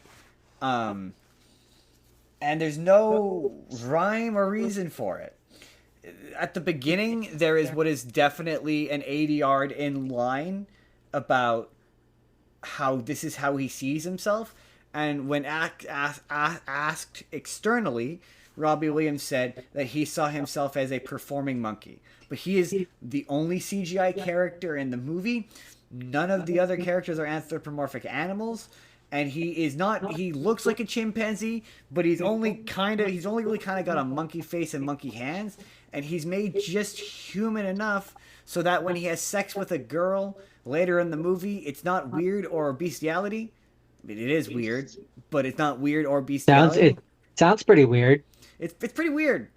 And the performance gets really lost in... Are you looking it up? No, I'm switching my thing. Anyway. It gets utterly... The reason why I watched this is because both Jake and Virus, friend of the podcast, Jake and Virus, recommended it. Jake said it was really good. So the number one thing is, yeah, he gets really lost in the fact that he's a CGI monkey. So a lot of the motion, like as good as a monkey can ever look, it's not human. So it can't emote. So there's a lot of highly emotional scenes in this that get utterly lost in the fact that he's a monkey. Like, completely lost. Like, almost all of the emotion. Not even just that he's a monkey, but that he's a CGI monkey. And to be fair, the CGI looks all right. The character is reasonably emotive, but it's kind of the problem Lion King has, where animals can't emote, and he's an animal. And it's particularly perplexing, because off the back of this, I watched a lot of clips of him performing, and Robbie Williams has a ton of charisma. He's like a very charismatic guy. He has a ton of personality. His performance presence, his stage presence is great. And it's just very strange that he would choose to bury himself in it being a CGI monkey. And what's even more interesting about this is you've never heard of Robbie Williams, right? Obviously, we've already been through this. Before seeing this movie, I had never heard of Robbie Williams. And the movie is fascinating because it's a real exploration and almost dissertation about his, insecurity about being famous. So throughout the movie, the character is insecure about the fact that he's not famous enough. And what's really interesting, for me anyway, is this movie makes you think that he's way more famous than he thinks he's more famous than I think he is, but he seems like he's really famous. Once you learn who he is, everyone seems to know who he is, but before you know who he is, nobody seems to know who he is. It's really strange. So like there's a big sequence in this movie. It reminds me of two movies. It reminds me of Bohemian Rhapsody and Rocket Man. Like there's a point in this movie where he goes, "Oh, I'm Elton John." He's like, "Oh, I'm Elton John." And it's like, well, but no, because Elton John, people know who he is in America. Like, he's internationally known. You just seem to be kind of regionally famous. Which is interesting because, yeah, there's a lot of Canadian stars we grew up watching, like the Moffats, who could, like, draw huge crowds, but I guarantee you Jake has no idea who they are. And, like, that made me think about, like, regional fame. And how even when you're regionally famous, like, you're just famous within your own country, it still feels famous. even though you wouldn't be It famous. still is famous. Right. So like there's a scene in this movie where he's doing a big concert. The plot of this doesn't matter. It's a biopic. It's got all this. He gets too big for his britches. He does a bunch of drugs. Has a bunch of sex. Sings a bunch of songs. You know the plot. Fun. Sorry. Spoiler alert. All these movies are exactly the same in that regard. That's not what makes this movie interesting. But there's a scene where he's performing, and okay, you know how in Bohemian Rhapsody, there's the bit at the end where he does Live Aid. Yeah. And it looks just like it did in real life. Yes. Like shot for shot almost. That happens in this, where he has like two He goes to Live Aid? No, he has a performance at a big venue in the UK with like huge like sea of people as far as the eye can see. And it's presented in this movie exactly how it was in real life. Like he descends from the ceiling upside down, and he like frees himself, and he has this bit where he's like, for the next 2 hours, your ass is mine. And it's really high energy performance, and it's really cool, and the performance is really cool. It's taken like shot for shot, beat for beat, moment for moment from real life. Except for in the movie, he's a monkey, and in real life, he was a real guy. But it's weird because that performance in real life is so charismatic that you're like, well, why would you, if this movie is to introduce you to America, why would you hide yourself as a monkey? And so there's so many moments like that where the movie pretends that he's Elton John, or that he's Freddie Mercury, that he's this larger than life character that everybody knows. And then this movie came to America and is one of the biggest bombs of all time.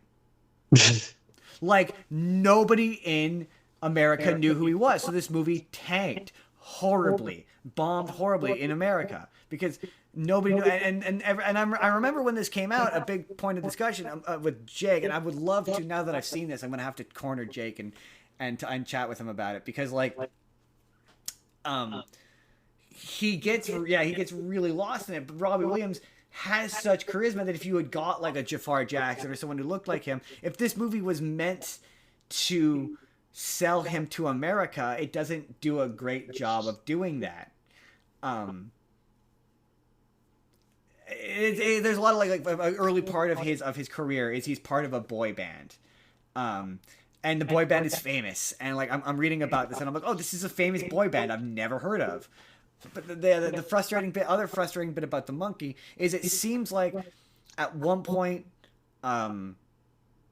it was gonna be revealed that he saw himself as a monkey, because there's a lot of shots of like close-ups of his face. Like there's a bit where he looks into the mirror and he sees a monkey reflecting back at him. But I'm like, well, that moment would have been better if he looked in the mirror and it was a man looking back at him, and then that made it clear that why he was a monkey. Oh, that's what it was. It came to America, and everyone asked. I remember this was a big thing on TikTok. You had all the Robbie Williams fans were like, "This is brilliant. It's the most amazing thing that I've ever seen." And you got everyone else who's like, "Why is he a monkey?" And again, the movie never explains it. Like, and it's weird. Like, there's points. Yeah, or what the scene where you said that he's looking in the mirror. Another thing they could have done is like you see the mirror, like him in the mirror, and he's the monkey in the mirror, and then you have the camera swing around so that like you're still like almost then seeing it from the mirror's perspective, and you see his real face, and it's like his human face. Yes, exactly. So you're making it clear that everyone else in reality is seeing him, but he sees himself as the monkey. But there's so many scenes in this movie that feel like in their original conception that they were that. Like there's another bit at the end where the ending of this movie got me, but to be fair, it's cheap. He's singing "My Way" by Frank Sinatra. Like "My Way" by Frank Sinatra gets me every time. For what is a man? I know what "My Way" is. It's the only song that anyone ever knows when they think of Frank Sinatra. Pretty much, yeah. And I did it my way. Yes, that song gets me every fucking time. So like he does a big like, "This is me reflecting on my career" thing that they always do at the end of these movies. And it got me. It legit got me. But like there's a moment where they do a close-up on his face that felt like at one point it was going to be like he turned back into a regular person. Like there's a bit at the beginning, like I said earlier, that it feels like they put this movie out and there was no explanation given for why he was a monkey. So they added in the line after a test screening of "This is how I see myself" to help the audience grapple with it. But yeah, so much of the performance of what is a good performance absolutely gets lost in it. And it was interesting because like I never heard of him. He's one of those artists where like one of the songs I kind of recognized a little bit. I was like, oh, I think I might have heard this on the radio. The thing with us, and is a thing that's going to come back a couple times, is we grew up with the radio. I know a lot of you kids don't know what a radio is. So a The lot car, of you used, instead of being able to put on whatever song you wanted, they had these things called radio stations, which your car and or radio would tune into, and a DJ would play the songs that were contemporary at the time, so you would listen to more than just the songs that you like, and would get stuck listening to songs you didn't like as well. And it helped you learn songs that you might not have otherwise known. So there's a couple of songs in this where I was like, I kind of vaguely recognize this. I think I might have heard it, and it might just be a situation where I didn't know the name of the guy who sung it. But, like, the music really didn't do much for me for most of this. His early stuff is a lot of boy bandy poppy shit, and it just wasn't like, this really isn't doing it. But he makes a transition later in his career. And it's very strange, because as he goes through the transitions in his career, it's represented by the monkey has different hair. So, like, at one point, the monkey is a brunette, and then in another scene the monkey is now bleach blonde for some reason. It's the stupidest thing, but This movie sounds bad. it's all that's the thing, right? For most of it I'm like, it's all right, but the second half of his career the music is good, like to the point that like one of his songs is now in my playlist, and I'm like, this is a good song. Like, this is legit. It's Angels by Robbie Williams. It's a good song. It's a good song, and Lord help me, I'm going to put some of it in this video, if I can, if YouTube will let me. But it's a genuinely good song that, like, got me. I was like, oh, this is a good moment. And, like, the ending, there's an ending bit where he's singing with his dad. And you know me, Jordan. Dad shit gets me every single time. Daddy issues. Yep. So, I've added it to your list. You're going to have to watch it. I'm interested to see how you feel. Because, yeah, it's just so fascinating to me. To me, it is one of the most ironic movies I've ever seen. Because it is so concerned. And he thinks, within this movie, if this movie is a reflection of self, he sees himself as being very, very famous. And it's just so interesting to me that he wasn't. Like, certainly he didn't have enough international fame to make this thing succeed. And it's not a bad movie. It's actually, as far as jukebox musical biopics go, pretty great. But there's the number one thing that where it lost me is the monkey of it all. I just think if they had gotten a really charismatic young man like they did, like I think, just to compare this to not even just the Freddie Mercury movie, which I feel the same way about that, but the people wouldn't be nearly as forgiving of Rocket Man or Bohemian Rhapsody or Michael if they all didn't look like the guy. I mean, yeah, but that's half the job of a biopic is looking like the guy. I don't necessarily think that's true. I don't think you have to look like the guy. Like, not identical anyway, but I think you do have to embody the spirit of the guy. Like, I don't think you have to look exactly I mean, like you don't have to look one-to-one necessarily, but, like, it has to be a scenario where a person looks at you and goes, like, yeah, that's him. That's the guy. And I think if this had done that, if they had gotten a charismatic young man and they had making the efforts to, oh, hey, this is Robbie Williams. So, like, a good example for me, sorry to interrupt, but for me, while I have it before I lose it, a good example for me of, like, I don't know if he looks like the guy, but from what I hear, he sure acts like the guy, is when Jim Carrey was Tony Clifton. Yes, he doesn't look like the guy. He does, but he sure as hell was acting like him. Yes, he does. Yes, yeah, that's a great example. Yes, he does not look like the guy, but he embodies the spirit of who that guy is. This is so. It's not even just that he's a monkey, which is distracting it, but it's like he's a CGI monkey, and sometimes the CGI looks bad.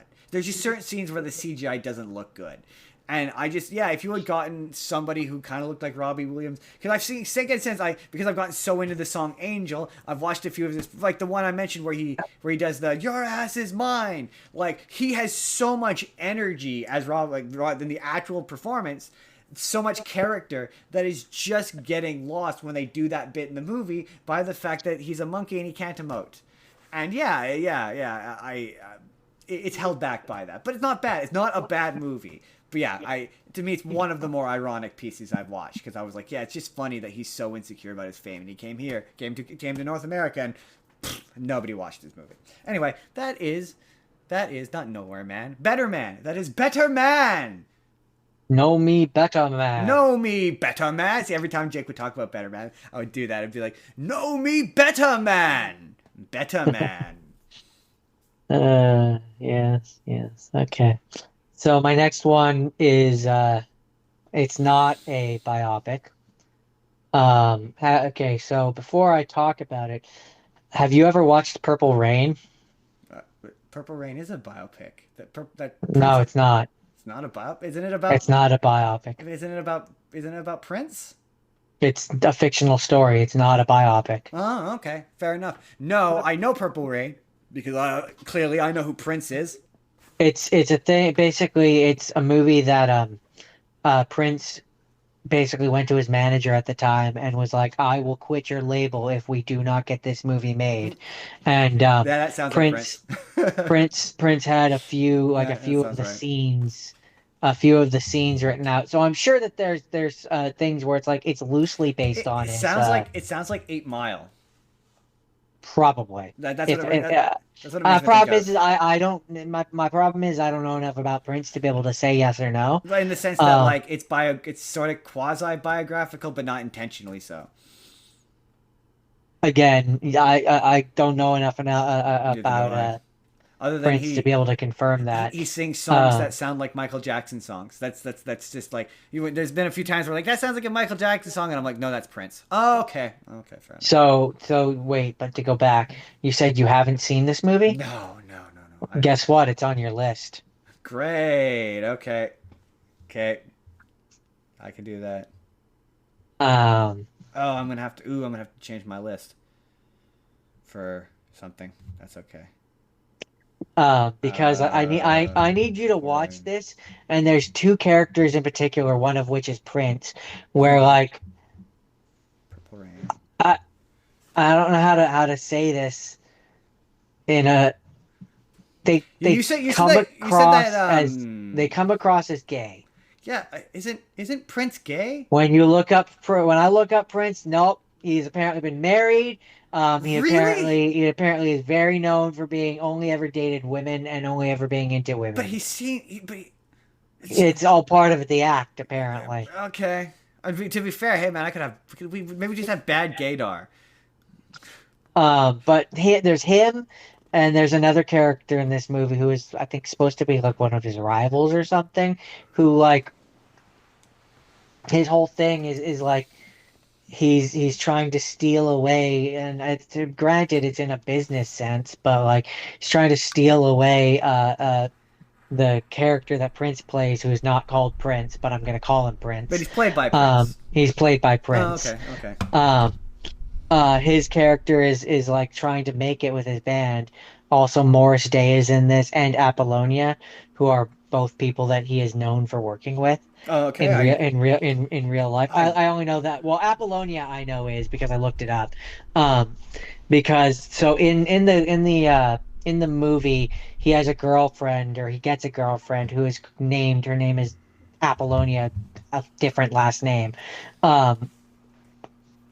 Who was played by Apollonia Cotero.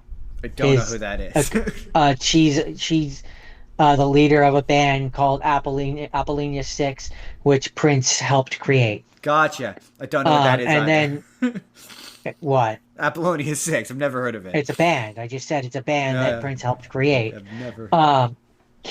And so in this movie, the rival or the villain or whatever of Prince, offers Prince's character's girlfriend like a contract or whatever to work under his label, and then she takes the offer and becomes the band Apollonia 6, Gotcha. which is a real band, which is played by Gotcha. her, which she's the main person of, and I think the people that were her bandmates in this are understand. also her bandmates.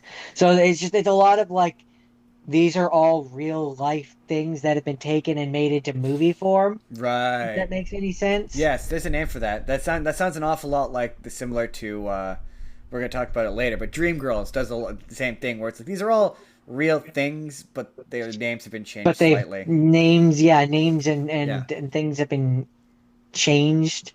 And Yes. yeah, I mean, other than that, it's you know, Prince's character has anger issues. His dad is abusive. Um, he dies. Does he do Spoiler drugs? alert. Probably. That's I don't a, remember. they always do Well, drugs at least at one point I in have these to be movies. honest. This movie was yeah, I think he does at one point. This movie was kind of one of the more forgettable ones, Always do. this movie is also a real example of your musical movie or movie about music or what have you, lives or dies on whether or not you like the music Yeah, in it. yeah, or can at least tolerate it.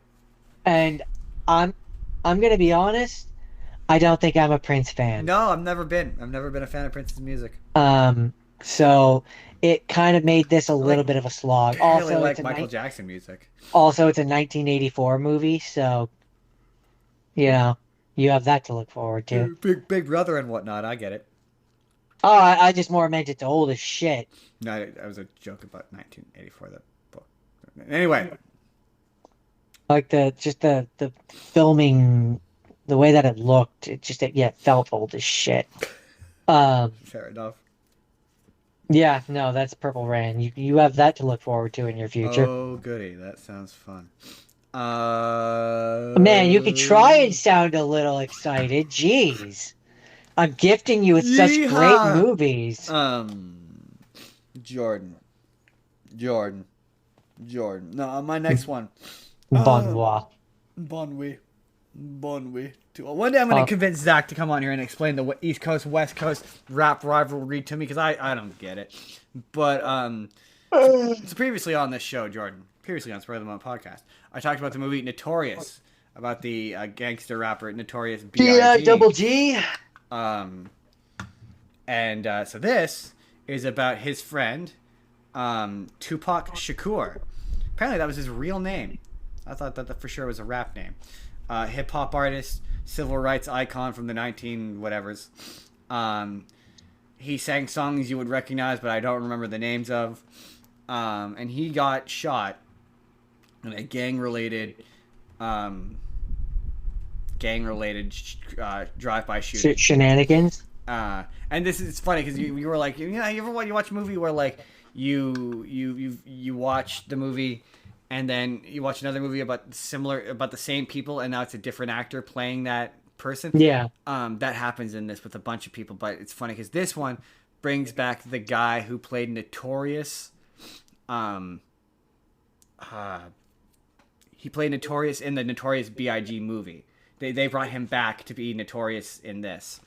And it's been a number of years since he's done it, and it's one of those performances where he's trying to redo a thing he did before, and it sounds like he's trying to redo the thing. So he gives Biggie Smalls like this weird vocal affect that he just didn't have in the movie that he played him in. It's very strange. But I don't really like any of the music, so. And unlike NWA or Notorious B.I.G., I don't know any of his music. Not really. Like I know some of Big Papa's music, but I don't know Tupac's music too well. So the music really didn't do anything for me. This movie was kind of interesting in the sense that the Notorious movie really wanted you to get that Notorious was a tough guy and that he was a big bad dude. And that he lived on the streets and he was someone worthy of respect. This movie goes out of its way to be like, well, actually, Tupac was in fact very well spoken, and it really represents how the idea of code switching, of how depending on whether or not he's with the black gangster guys, like black gangster people kind of have their own language. Linguistically, and when he's with them he talks in their language, and when he's with like his parents or his mom or whoever or like white people he speaks a little bit more well spoken, and he swaps between the two. And there's a lot of points where like I'm actually following this pretty easily. I understand what they're saying. It's nice and easy to follow. Yeah, it's very strange because he when I was reading about him dying, I can't figure out what the beef is. Like this gets to the point in the West Coast East Coast rivalry where they're like shooting at each other and trying to kill each other they're dissing each other in rap songs or whatever. And this is now the second movie I've watched of this conflict, and I still don't understand why they hate each other so much. Like, there's a point. The Bloods and the Crips. No, it's the Death Row label, which was the like, and Slaughterhouse or whatever. yeah, or something like that. And like they like there's a point where Tupac, the one that in the Eminem song, Eminem talks about it. Yes, he talks about the conflict. Yes. He says he tries to stay out of it or whatever. Yes. Yeah. That conflict. So in this, there's a point where they're in Vegas and they run into one of the West Coast guys and they all beat him up. There's a point in the Notorious one where he can't go to the East Coast because if he does, he'll get jumped or. And I can't figure out what the conflict arises from, why they hate each other so much. You're all effectively doing the same thing, making the same kind of music. So like I don't get it. I guess the idea. I'd love to talk to an expert about it. I guess the idea was that at that time in particular, rapping was kind of its origins, I guess, come from an extension of crime, and so even at that point, they were still kind of they were rival gangs. Yeah, maybe. With territory, I guess. But like, this also hit that. There's a certain point. And also, if we're being honest, there could have been, for all we know, if we're talking in the land of it could be anything. For all we know, those rappers were also doing stuff with drugs, and it was about drug territory. They definitely were doing stuff with drugs, but so that's probably where most of the conflict came from. This didn't start in. I mean, it does kind of start in Better Man, but I like that movie enough to forget it. But I hit a Better point. Man. I hit a point throughout. I don't know if you had a similar experience of. I don't feel sympathy for rich people, and I hate things that attempt to make me feel bad for the poor, lonely, rich person living in their ivory tower. And a lot of these movies are like that, where it's like, okay, yeah, they have the beginning parts of the movie where they're struggling, and it's them coming from the ground up, and they're working hard, and then it hits the point where they're rich. And you're supposed to feel bad for all the attention that they're getting and all the negative consequences, and there's all these problems that they come up with that could easily be solved with money, like you don't.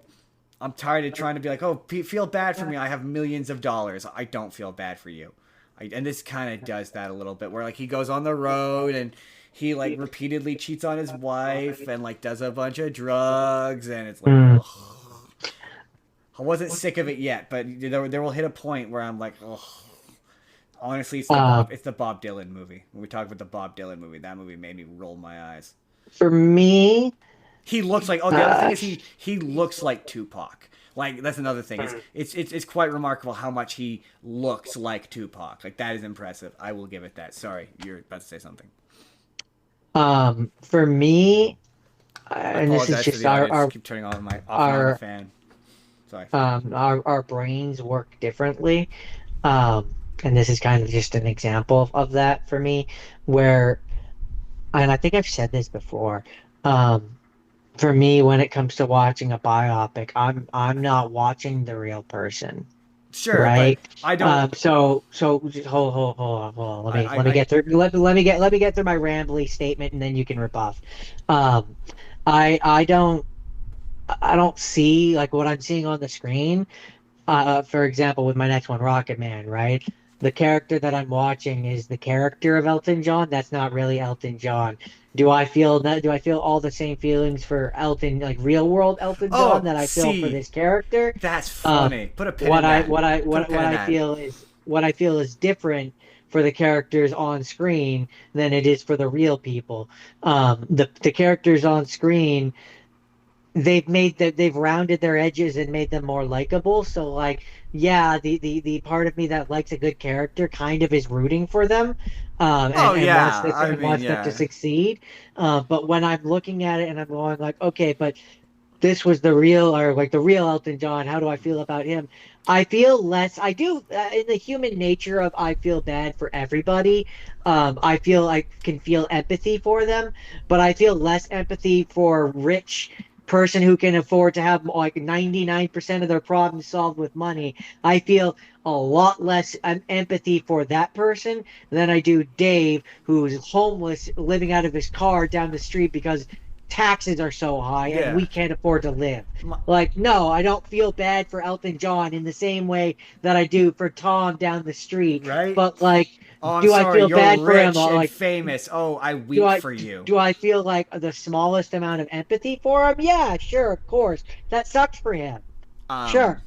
I my Objectively, like my that my sucks for him. Like, I guess I feel bad for you, but like this you can it's afford to hire the best people to take care of you and solve the problem for you. So fuck off. like it's different. It's different. Like this movie, the Tupac movie, is somebody else making a movie about Tupac based on a book or whatever. That's kind of different. This isn't trying to make you. This does that a little bit. We're gonna get to Rocket Man. Put a pin in that. I don't feel that Rocket Man demands sympathy for Elton John.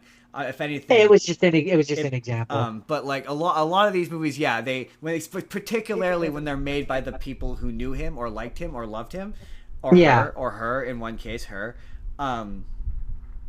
like Bohemian Rhapsody or Michael, or in my case, the one about Amy Winehouse, and they have a distinct motivation to make these people look good. to soften the edges. But yeah, no, I can't stand. It's the same thing. The reason why I don't like The Crown. I can't stand shit where it's rich people like it's rich people trying to make themselves appear like they're like you. Like so many times in these movies, you have moments where it's unrealistic because the movie wants you to be like, oh no, this is the point in their career where they're really famous, but for some reason can still go to the supermarket. And you're like, but no, that's not real. That's not realistic. Yeah. You're not like me. Famous rich person. I guess my thing is like I don't mind when we get the movies where it's like we see the troubles that they face, the actual troubles, the things that make their lives different or difficult or like unpleasant. Right. I don't mind when they show that. But you're right. It gets a little bit exasperating when it's like, oh yeah, sure, you go buy your own groceries. I really believe that. Oh yeah, I'm sure you famous person goes to the supermarket. No, you don't. No, you don't. You pay someone to do it for you. There's a scene you can't do it because you'll cause a fucking mob every time you go out. Yeah, fuck off. We're not there yet in the week where that kind of shit gets fucking annoying. But this is where it kind of begins. It didn't happen so much in Better Man, but to be fair, when I'm doing a singularly themed thing, it tends to not happen at the beginning of the week. But this was the point where I went, this was a lot of these problems you have are self-inflicted. Like there's always a guy who gives them drugs for some reason, like because they're rich. Right. Anyway, we're gonna get to the rich people and drugs. I don't know. Maybe rich person who's watching this for some reason. Educate me about your life and how it's easy for you to fall into drugs because you're rich. Make me believe that your life is worse than mine. Or more, not even worse. That's not the right word. More difficult. Right. Anyway. Because sure, your life might be worse, but I guarantee you it's a hell of a lot easier. I don't know. Anyway. Is that it for your that's it. Not Better Man? All eyes with a Z, Jordan. It's eyes with a Z on me. A Tupac movie. Rocket Man. Okay. Yeah, that's the next one. How did you know? Rocket Man, because you said my next one is Rocket Man. Now, Rocket Man, in my opinion, does not attempt to make you feel sympathetic for Elton John at all. And that's why I respect this movie. It makes him look like he's an absolute prick. And not only does it make him look like he's an absolute prick, it implies that this movie is making him seem like he's implies that in real life he's way more of a prick than this movie makes him seem. But from the beginning of that movie, he's a prick. The drugs that's the thing about drugs, is drugs don't magically turn you into a person you're not. They bring out the parts of you that were already bad. They can. No, they just exasperate the problems that you already have and they make them worse. So in his case, he was a narcissistic asshole, and it made him into even more of a narcissist. That's what it did. Pretty much. You pretty much summed up this entire movie. I guess I can go home now, eh? Okay. Here, I want to ask you questions about this because it's more interesting. Yeah, that'll make it more. Yes, we've technically already talked about this. So my question number one: did you find that it needs to be delayed? Real quick, future Justin, cut in what Justin previously said. It's probably too long. I'll try. No. Cut it right here. Right there. Well, we'll leave the space there because I don't actually know what I'm going to do this week. But Yeah, you have questions. Did you find that it's too much? It couldn't decide whether it wanted to be a biopic or a jukebox musical.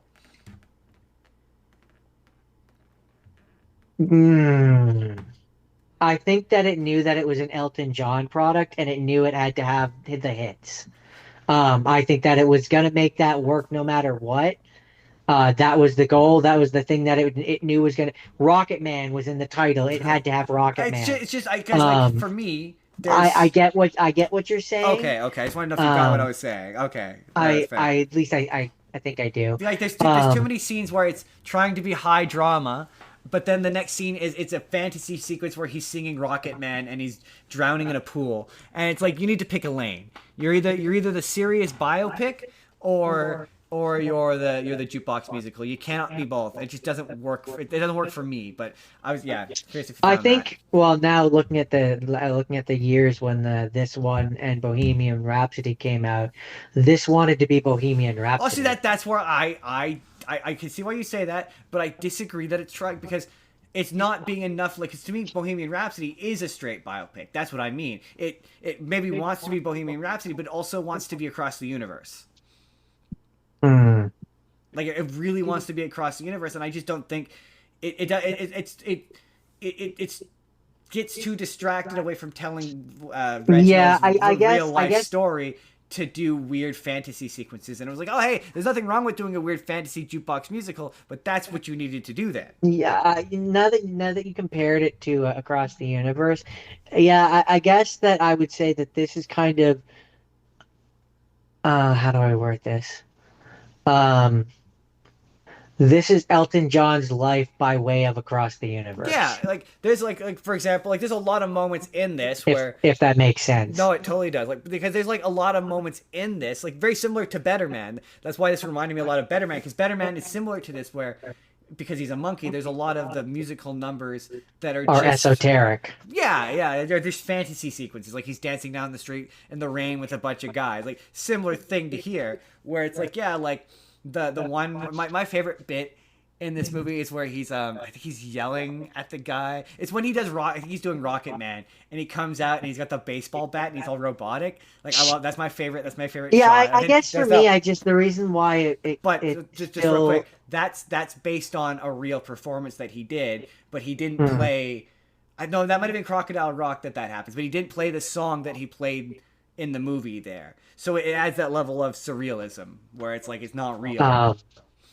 Yeah, well, I was just gonna say non-diegetic, as it were. I was just gonna say that the scenes where like it goes into the weird dreamy sequence, as you kind of put it.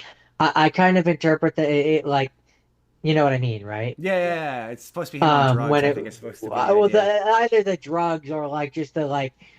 I don't know how to word it exactly, but like, you know, the artistic haze that you kind of can get into when you're playing the music. Yeah. I think it's supposed to be like the visual representation of that. That stuff is great. Like I like the jukebox musical parts of it, but my point is just it's at odds with the fact that it wants to be a serious biopic and let Taron Egerton do a serious biopic acting.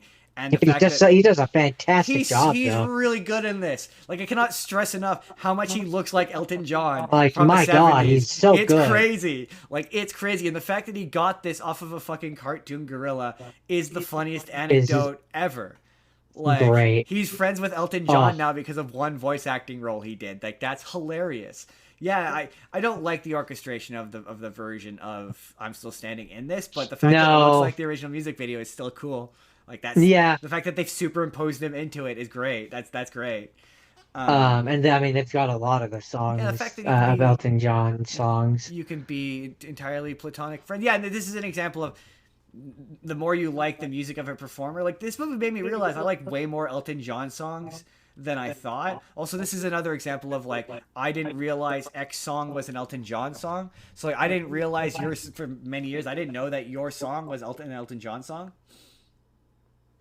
So I'm just reading a not entirely surprising thing where prior to it coming out, Paramount Pictures was pressuring the director and producer to cut the sex scene between Taron Egerton and Richard Madden. See, and I'm just like, that's not shocking. It's funny you brought that up. I guess it's just the rest of the movie stands out to me so much more. I don't remember that really being a thing in that, but no, yeah. Oh, it was definitely a thing. Yeah, Elton John, he liked I mean, there was bums. a whole censorship issue over Likes it. bums? Continues to like bums? But yeah, the reason why Elton... Yeah, No, yeah, it's one of that scene was one of those where I was like, I honestly, I kind of tend to agree with the censorship in that, where I'm like, I don't really think it's needed, but like also having a sex scene or like having a movie about famously gay man Elton John and not having a sex scene, I would like, I wasn't shocked that it was there. It feels like it exists to... I look.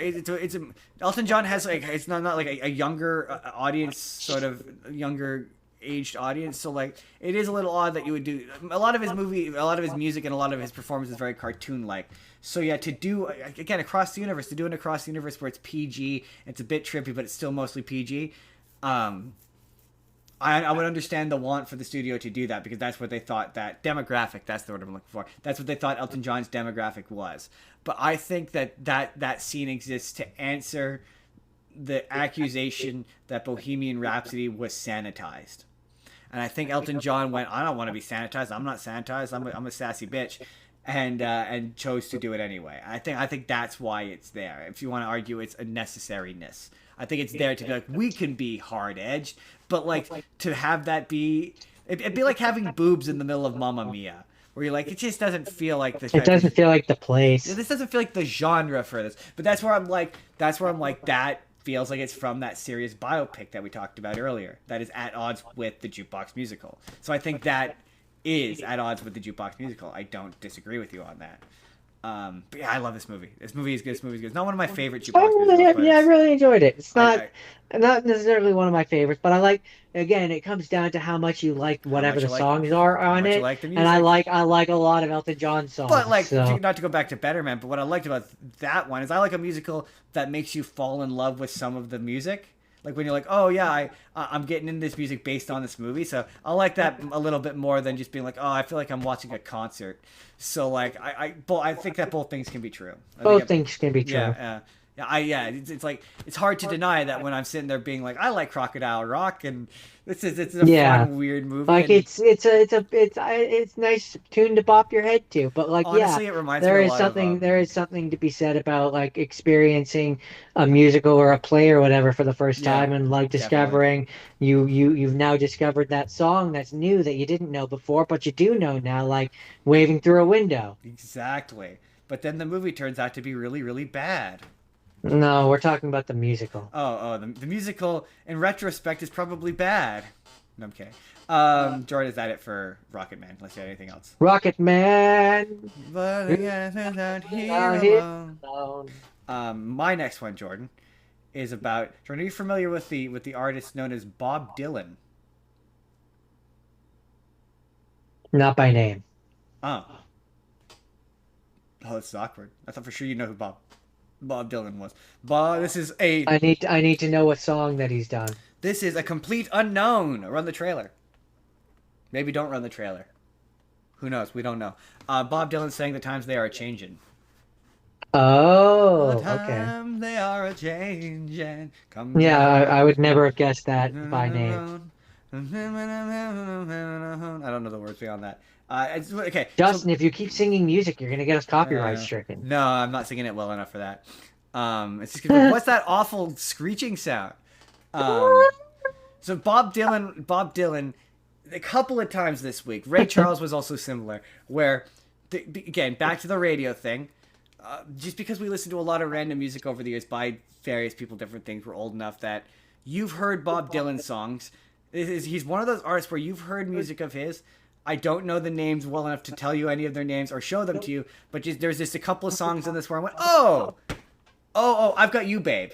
I've Got You, Babe is what he's, babe. I've got you, I've got you, babe. Apparently that's one of his. I got you, but there's a couple songs in this where I went, oh, okay, I know this song. And this is another example. This was kind of similar to me to His Life is same deal. He's got a wife, he cheats on her, drugs, same deal.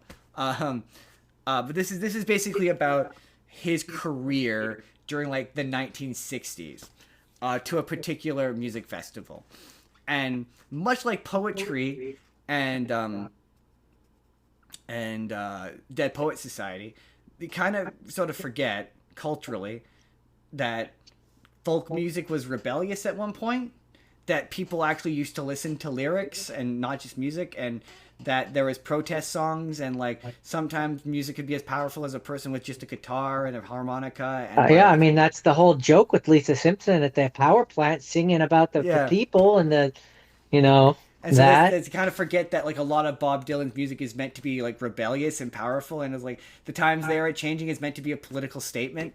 You kind of just forget about that. But he's like, he reminded me a lot of like Kurt Cobain in this movie. I can't speak. So this is one of those obviously big difference between character in the movie and the real life person. But this movie makes Bob Dylan look like he's a pretentious douche, like just an absolute up his own asshole douchebag. Where like he refuses, like the girl's like, I don't know anything about you, man. I don't know anything about your history or where you came from. It's like, oh, the history doesn't matter, man. It's all about the now and here and now, and focusing on the past is too much, man. At one point, he refuses to play the hits, so he shows up at concerts and he only wants to play the new stuff. He doesn't want to play any of the old stuff. And he's like, I feel like when people ask me to play this song, that they're not asking me to play the song because they want to hear the song, but because they wish they had written the song. And I'm like, oh my god, you're such a douche. And he's like, oh, I want to be Sounds like a hippie. I want to be able to focus on the art of it. And it's like, yeah, like it's this really frustrating bit of he starts to become successful, and he feels trapped in success, just like Kurt Cobain did. He feels trapped in success, and he only cares about making music for the art, man. And it's like he's just completely ignoring the fact that the real Bob Dylan probably did care at least a little bit about the commercial nature of his art form, because they all do, because you have to. Like you can't walk through life not being a little bit concerned about the money. Like no human person is like, oh man, no, yeah, I'm just doing it for the art, man. No, that's not. This makes him look like it. But then it's funny because then I was reading about Bob Dylan, and it sounds like sure as shit. No, he was just a massive douche. And another thing I learned that blew my mind is, and you don't know who Bob Dylan is, so this is gonna blow your mind less. But I thought he was dead. I had like a weird Mandela effect memory where I remember everyone being sad about the fact that Bob Dylan died, but he's in his like 80s. He's still alive. That blew my mind. Maybe you're thinking of Chuck Norris. Chuck Norris did die. No. I remember everyone went through a phase where we all played his music a bunch. Like I have a weird Mandela effect memory I have where I remember. That's the negative stuff about him as a character. It's otherwise kind of, for me, it's gonna live or die on how much you like folk music, because there's just really long scenes of people playing folk music. Do you like the times they are changing? Because there's a very long sequence where he plays the times they are changing. And Timothée Chalamet, who plays Bob Dylan, won an Oscar for this. It's well deserved. He's kind of phenomenal as Bob Dylan. Like if you're at all familiar with Bob Dylan at all, which you are, like he sounds just like Bob Dylan. It is uncanny, and that will do a lot to sell a performance when they sound like him. And he does sound a lot like Bob Dylan. Like the singing performances are kind of incredible, and the bit about you being like, oh, other actor, same person you recognize from real life, whatever. Johnny Cash shows up at one point in this movie as an influence on Bob Dylan, because the whole big thing is Bob Dylan wanted to move in a direction of playing electric, and that was controversial in the folk music space. He wasn't allowed to do that, and Johnny Cash apparently in real life and in this movie was like, fuck them, do it, play electric. But he shows up in this and he sings a Johnny Cash song, and it's not as good as Joaquin Phoenix. Oh yeah. It's just not as good. It's just like, this is not as good. Joaquin Phoenix did this way better. Like sang this song better performance. Like he didn't look like Johnny Cash, but he was nailing the spirit and the performance and the singing to a degree that you could ignore the fact that he didn't look like him. This guy looked more like Johnny Cash, but the performance of the songs, he just didn't sing it as well. That's kind of what makes watching biopics kind of interesting. You start to see kind of a cross section of, and yeah, this is different interpretations of the same character, if you will. He gets rich and he tries to pretend he's a man of the people, and it's really obnoxious. That's it. That's a complete unknown. I didn't hate it, but it was kind of dull for me. It wasn't like high energy enough for me. Another one of those, if you really like Bob Dylan, you're gonna really dig this. I imagine you're going to say the same thing about your Bob Marley movie. Yeah, but it's not time yet. No? First, we are going to talk about The Soloist. Oh, yeah, I want to watch this movie. I hear I it's swear to okay. God, we already did. Nope. Because I've seen this. Really? No, I've never seen it. Certainly, it could be what. Here's what I It would came out. say. It came out in 2009, and I absolutely remember watching this with our friend in the theater. No, God, no, definitely didn't watch it in the theater. I could say, I could maybe believe that maybe watched it on VHS or DVD once, but 2009 would have been DVD. I have no memory of it. I remember trailers. I know what the movie's basically about. I know that it's Robert Downey Jr. and Jamie Foxx is in a lot of movies this week, just like a lot. But I know it's Jamie Foxx and it's Robert Downey Jr. and he's like a violinist or something. Yeah. So he's a violinist who was. This is based on a true story. Um, Oh yeah, and Robert Downey Jr. He's like a newspaper guy or something. he's a newspaper guy who finds the Jamie Foxx's character on the side of the road playing an instrument, violin, I think it is. And so he's like, I've got nothing else to write a story about. And so he starts looking into him. You find out that Jamie Foxx was originally in some university. I think it was UBC or HOV or I don't remember. Something famous and prestigious that I should know. Uh, Famous school. yeah. Anyways, he was in it. Juilliard. It was at Juilliard. Um, Oh yes, that's a very famous. and he dropped out and was like obsessed with his music. And so then in the movie, you find out that he's got schizophrenia. And it's this really sweet movie. And he helps him, and he's really good at the music. All right. And it's really. Yeah, I could swear you've seen it, but if you haven't, then I won't give it away in case you ever want to watch it yourself and experience it the first I'm time. guessing but Jamie Foxx dies. no, Oh, I'm guessing Robert Downey Jr. dies. no. Oh, I'm guessing From what I remember, they both died in a fiery plane crash together. no. From what I understand, the guy that Jamie Foxx played went on to be a member of the community of like helping the people of LA and stuff like that. Oh, good for him. And the other guy continued to be a reporter. Oh, good for him. But yeah, no, it's Soloist. Solid movie. Pretty good movie. And it proves that not all of my stuff about musicians are about pop stars, rock stars, things like that. Some of them are classical music lists. Yeah, so hey, I got a couple musicals on mine. So Also the first one I started with, Whiplash, he was technically a jazz band, so yeah, it's true. It's true, yeah. Yeah, no. Yeah, not all of mine are about real people. also I yeah, had to take a break in the middle of the ones about real people because it was getting exhausting. My next one, by the way, just to jump ahead, I'm aware I watched it, but I've retained very little, which I feel like is appropriate for the subject. That's fair. That's fair. Joe, my next one is: have you heard of a man named Ray Charles? This is Ray.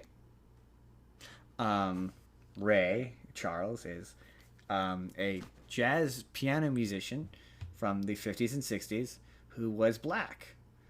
Yeah. I think you've mentioned him before. He's another one of those ones where the only song I know of his that you would know is "Hit the Road, Jack." Hit the road, Jack. Don't you come back no more, no more, no more, no more. Hit the road, Jack. He wrote that song. Don't you come back no more. And then there was at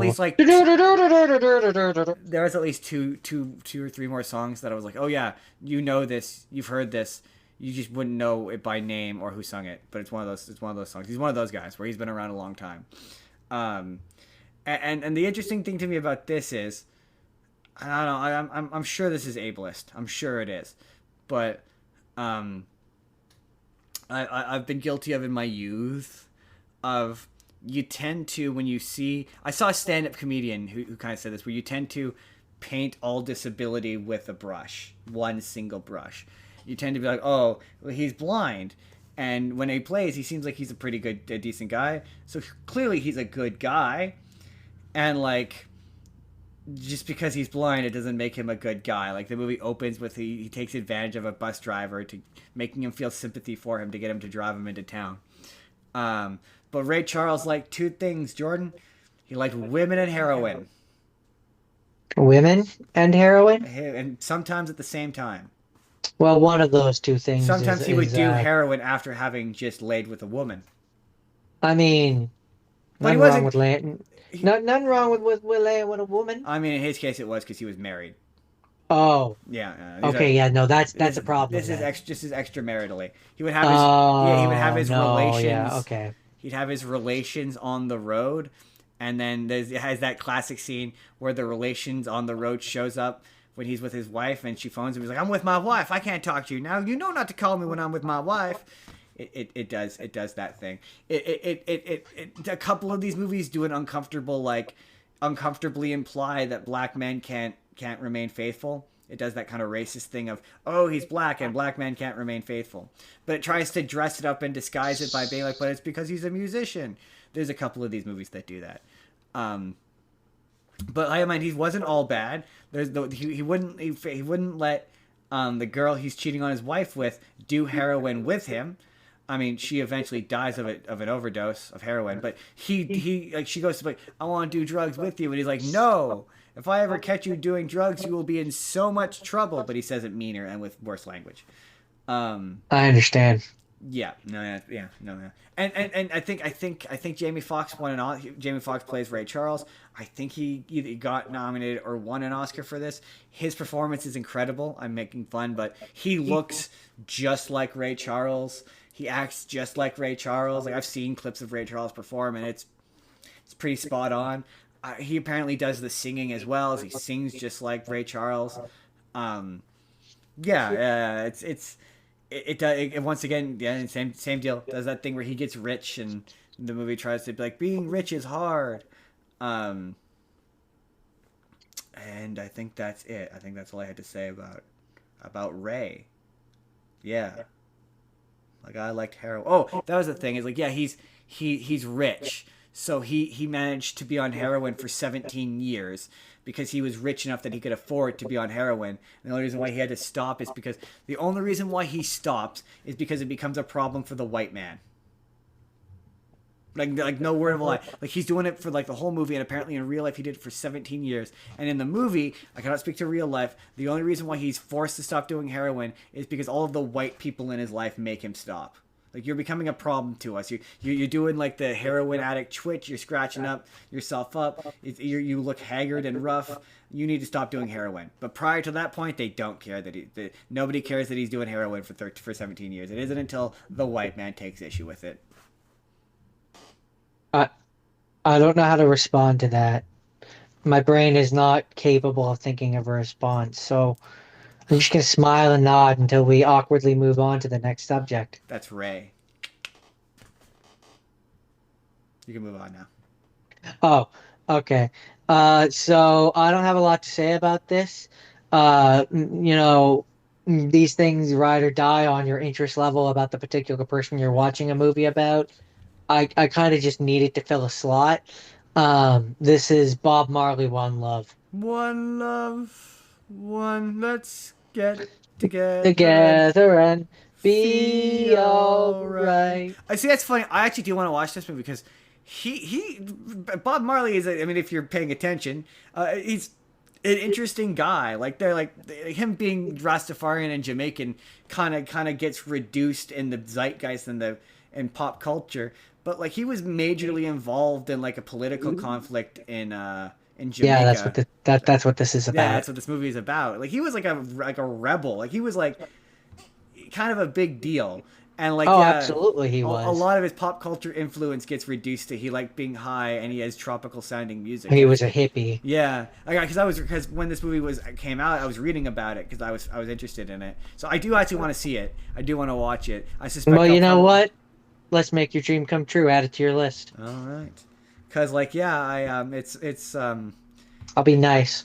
What is it? I'll give you. This is Bob Marley, One Love. One Love. I'll give you one of the ones that you actually want, I do actually want to watch this. Cause, and then maybe you'll show me some mercy.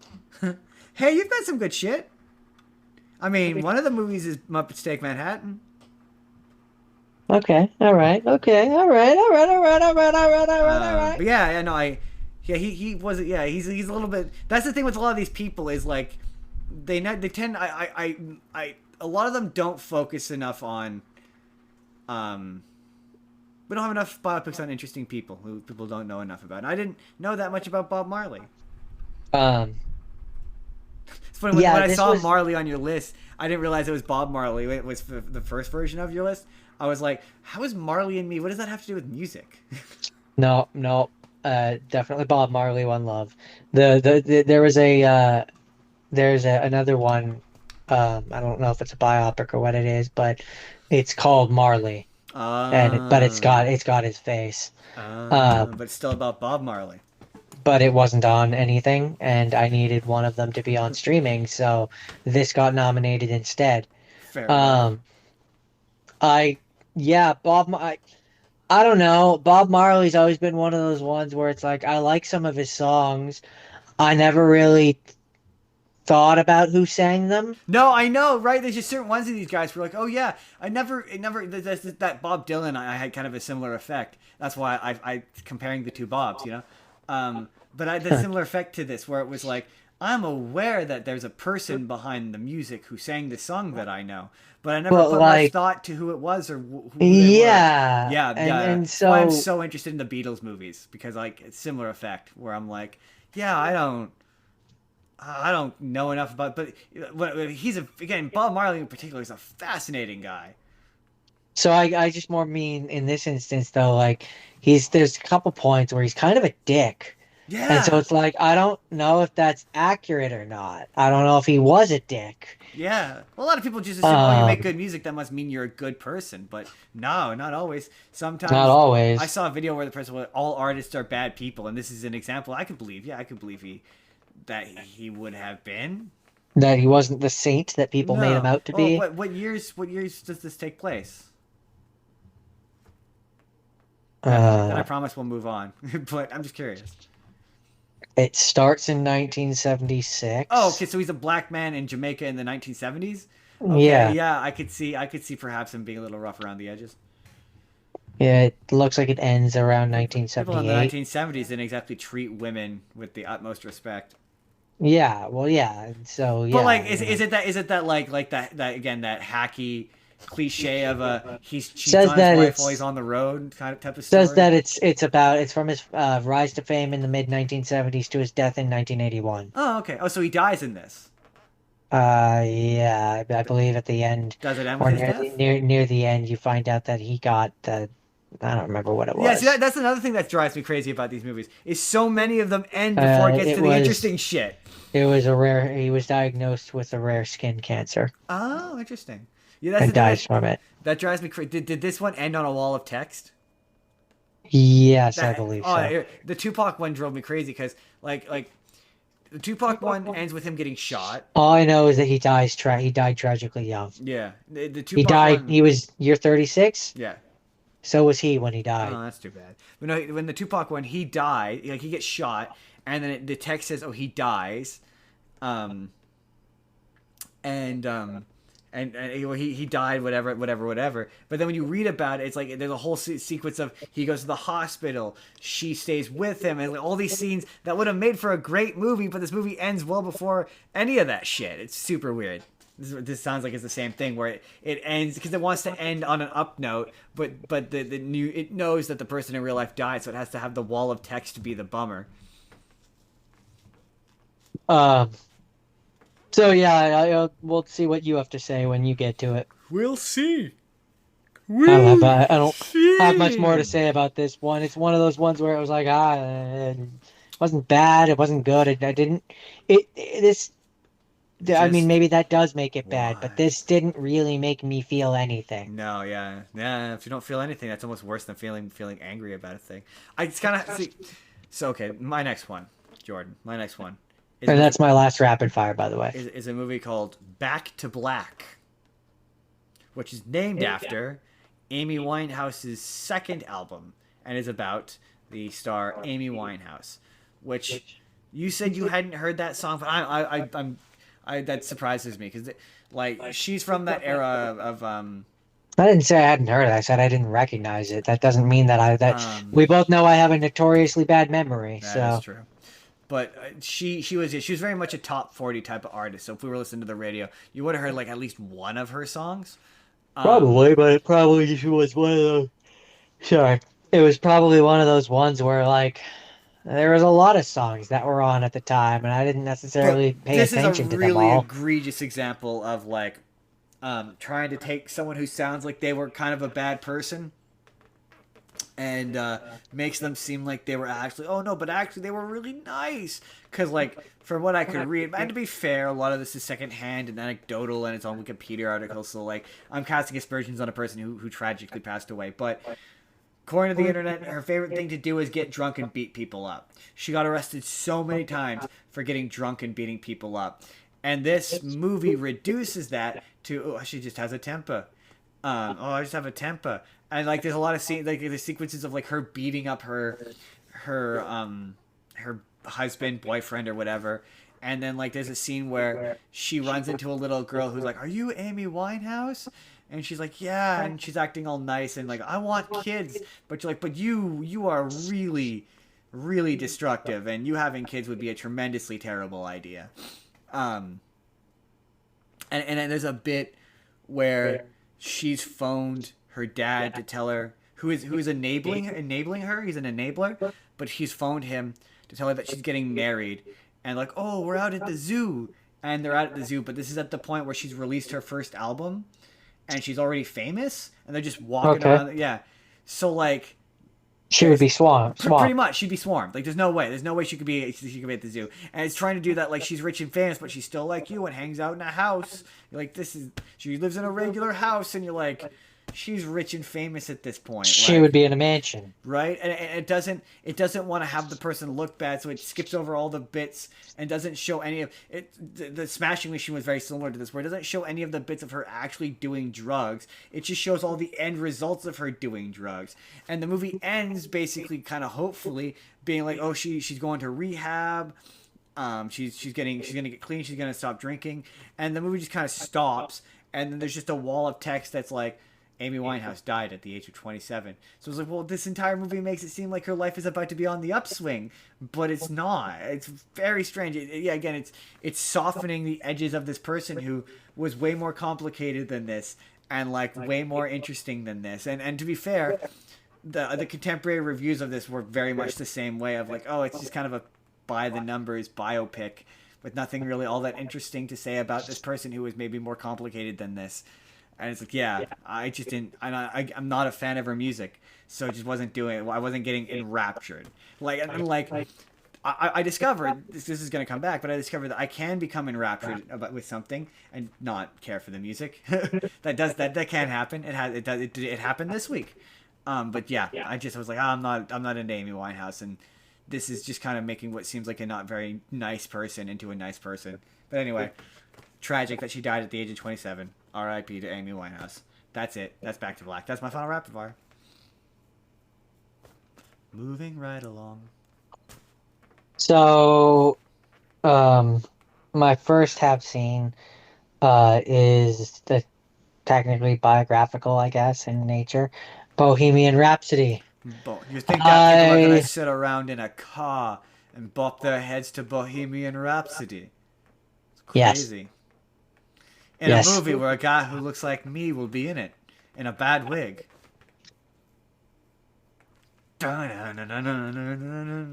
Yeah, this is speaking of by the numbers biopics. This is about as by the numbers as it could possibly get. I think I have a Facebook status somewhere that was like, you can play biopic. My mother got really offended when I said that this was really by the numbers, but it's like you could literally play like biopic bingo, where you're like, oh, does he have a disapproving father figure? Yup. Does he do it? Does he have a drug problem? Oh no, yeah, absolutely. An illicit love affair? No, yeah, you better believe. Does he cheat on his wife a bunch? Oh, yup, he sure does. Goes solo and leaves his band behind. Bingo. Do they reconcile in the middle where there's a really emotional scene where they all play together again? Yahtzee. Better believe there is. But also, it works, and I like it. It's one of those. I think it's gonna work for you. It's exactly the same as a lot of these, where because it's by the numbers. It's going to depend on how much you like the music. It's gonna entirely and I like depend the music. on how much you like Queen. It's like I think we watched this we did watch in theaters, and yes, I believe so. The number one thing I remember saying coming out of it was because everyone said it was phenomenal, and that was one of those times where it can't be that good, and the number one thing is like. I remember feeling the most is just when it's doing the Live Aid concert and you're like, is this a good movie or is just thing I recognize? And can that make it a good movie? And we always say that like sometimes the thing can just be thing you recognize and that can be good. Yeah, and then like the thing you recognize is not exclusive to the superhero genre. It can happen in other areas too. No, yeah. Like technically, you know. That's why the Michael Bay Transformers movies fail is because they are not thing you recognize. Exactly, yeah. And then you've got Freddie Mercury, and you know he's dying by the end of this because he no longer has his iconic mustache. You know, plus there's the whole scene where you find out that he's dying. No, but that's how you know because when he was dying, Freddie Mercury, he sheds his power mustache. Okay, all right. Jordan, one thing that did upset me about this movie is there's not enough origin devoted to the mustache.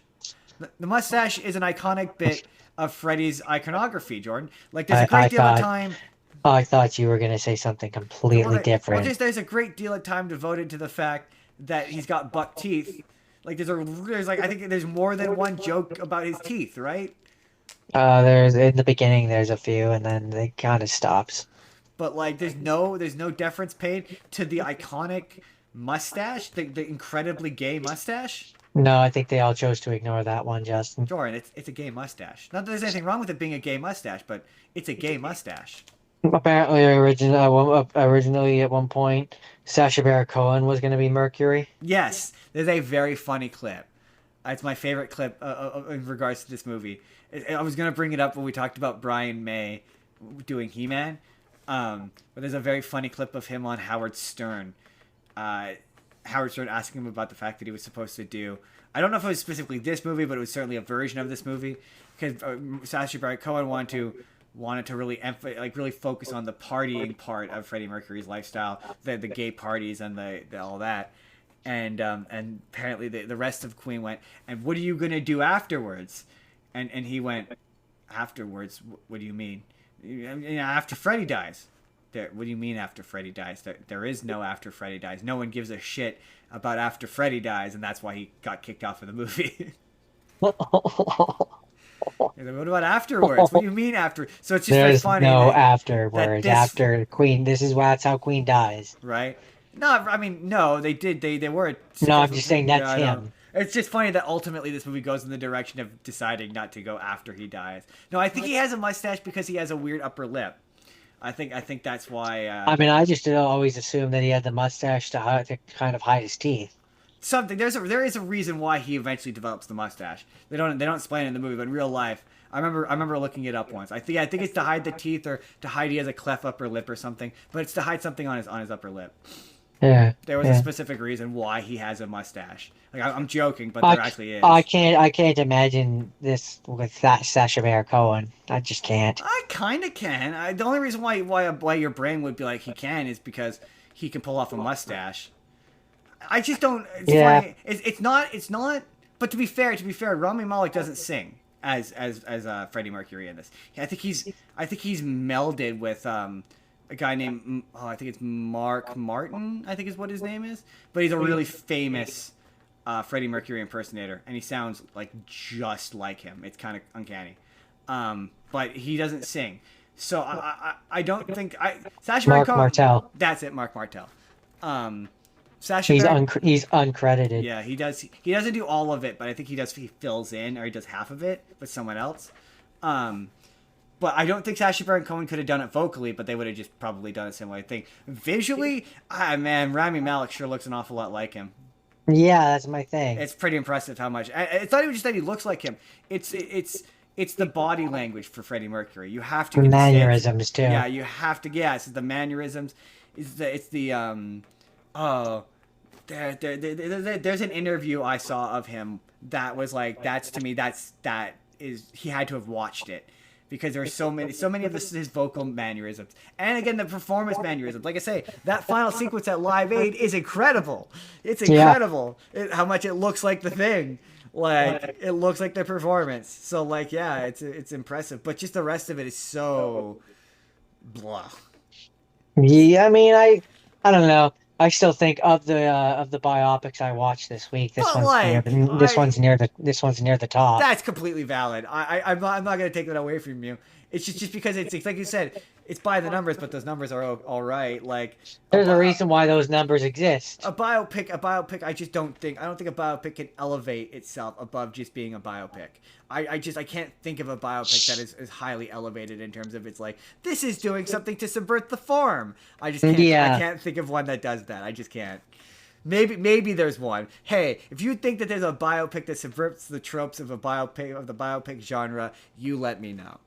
And I'll watch it for the show. But I just don't think it exists.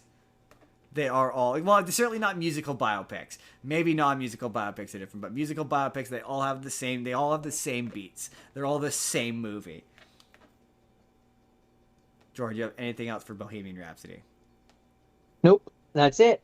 So Jordan, Although I will say, sorry, it had a budget of between 50 to 55 million. It made 911 million. it's the reason why Michael exists. Because it was bunch- stupid popular. bunch of money. And that's all I have to say. That's all I have to say about that one, Jordan. So Jordan, I need to prove that I need a break, Jordan. I'm just gonna be real with you. I needed a break from the biopics. They were driving me crazy. My brain was soaked. So I need to put something in here that Your brain was cooked. It was cooked. I couldn't do any more biopics. And honestly, this episode exists because I really wanted to watch this movie. And that movie is Band Slam. Have you not seen Band Slam? I'm gonna need more than just a name. That tells me that you haven't. If you've seen it, you've only seen it once. It's the one where it's Ali Michaela is in it, Vanessa Hudgens is in it, Lisa Kudrow's in it. Who else is in it that you know? I think that might be it. And Lisa Kudrow and the kid, the son, move to a new school, and he becomes friends with Ali Michaela, and they want to, she wants to form a new band so that they can do a big band competition called Band Slam, which is basically like their Super Bowl. I'm not convinced I've watched this. Really? Oh, cool. You should watch this. You would like this. This is exactly... I while you were describing it, I looked it up, and I don't recognize this. Weirdly. So, okay, that's unfortunate, because I have to spoil... In order to get into the meat of this, I have to spoil a kind of a big twist in the middle. A reasonably big twist in the middle. But, so you know how occasionally when we watch those Disney Channel original movies, I say, this feels like it was an adult movie that was turned into a Disney Channel original movie? This is the opposite effect. This was a theatrical movie that went to theaters. It's described as a coming-of-age movie that feels like it was a Disney Channel original movie, and it got rejected for being too dark. Interesting. Because it's got Vanessa Hudgens in it. It's got Ali Michaela in it, who are both Disney Channel alum, and just a kid moves to high school coming-of-age movie. But yeah, this guy, he moves to this high school, become friends, and he's kind of got a crush on Ali Michaela, who is like a really confident senior, who is like being friends with them or what have you. And like he's not the kind of guy that she would normally hang out with, and he's kind of got a thing with her. And in the meantime, he has met Vanessa Hudgens, who kind of has this kind of like, she has a stutter, so she's like a sardonic, very flatly toned way of speaking, like straight to the point. He gets paired with her for this home studies assignment, which is worth most of their grade, where they have to do a report on the other person about everything that they like or don't like, that kind of cliche. And as the movie goes on, they become really close and develop a thing for each other. And at the beginning of the movie, at his original school, all the kids call the main guy kid Dewey, and you're not really sure why. And the Ali Michaela is with the lead singer of the band that's going to go to this basically battle of the bands. It's a movie about music. There's a battle of the bands. And he's trying to win her back because randomly out of nowhere, the previous year, she left the band and broke up with him for like seemingly no reason. And so he kicked the other guys out of the band and brought in 2 new guys who are like experts. And now they've formed this new band, which they are naming the same thing as the old band. And the kid gets brought in to be their manager. Because he's the whole bit is he's really into music. Like super into music. And he's into David Bowie. And he's writing letters to David Bowie the whole movie. And that's kind of it's kind of a narrative framing device where he's writing letters to Bowie. So every time something happens in the story, he recaps it by writing a letter to Bowie. And so the guy tries to win Ali Michaela back. And she's not going for it. And during one of the attempts to win her back, he happens to be there. And so he decides to go and find out information about him or whatever. And he starts calling him Dewey. And the Ali Michaela kind of leaves the new band. There's a whole bunch of series of scenes where they're playing music. So like there's a point where she sings "I Want You to Want Me," and it's my favorite version of that song. But as they create this band, they bring in new members of it to kind of fill it out into like a big thing.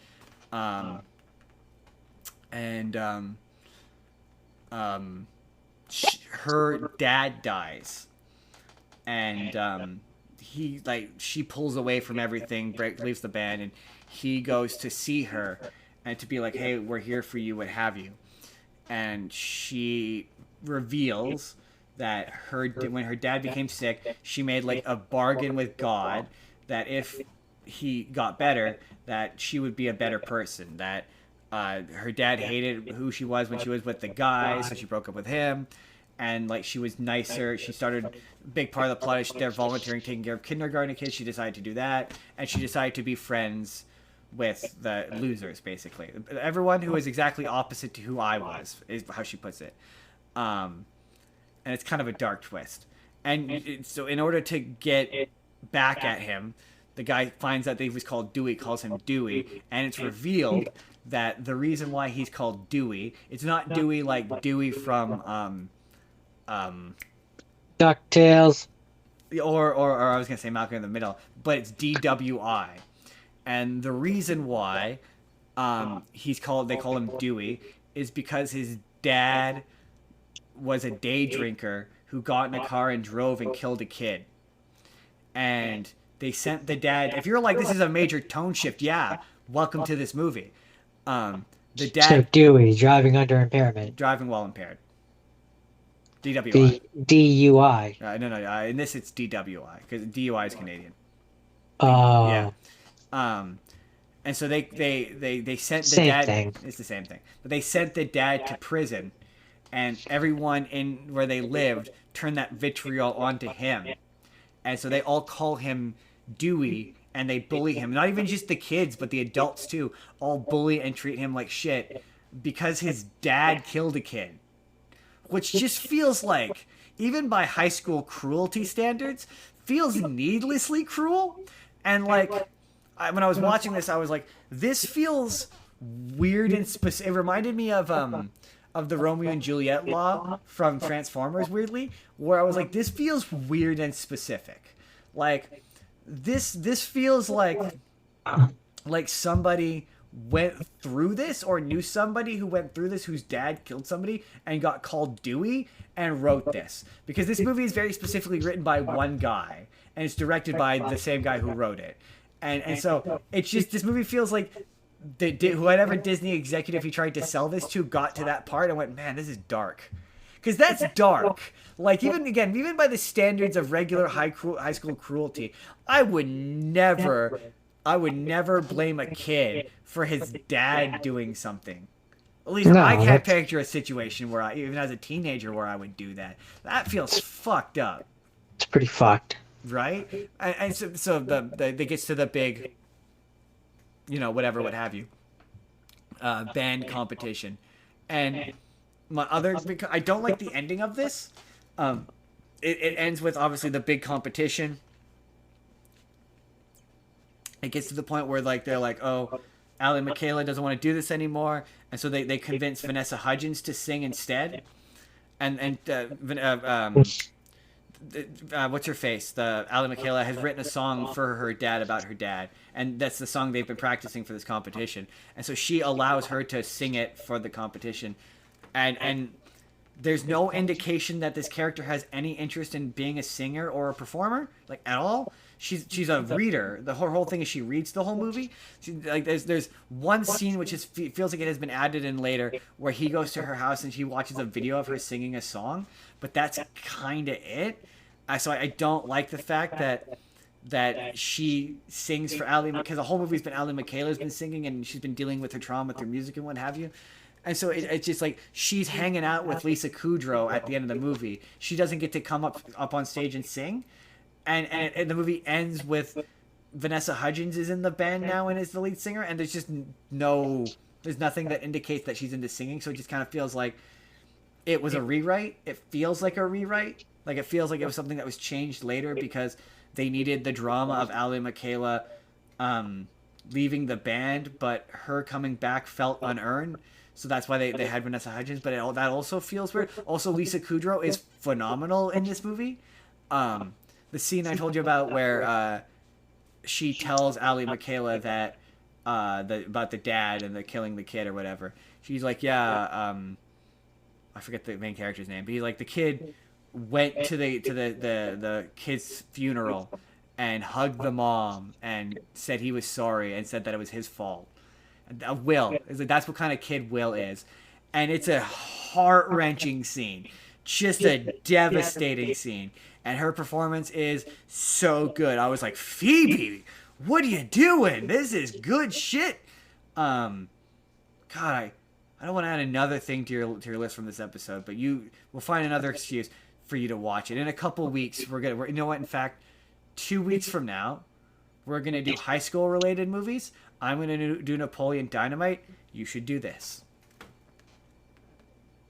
Remind me when that time comes, and I probably will. I will remind you. We'll revisit this. This is to be continued, because this movie is it's sort of to be continued, because I think this probably will end up being a YouTube video on its own. But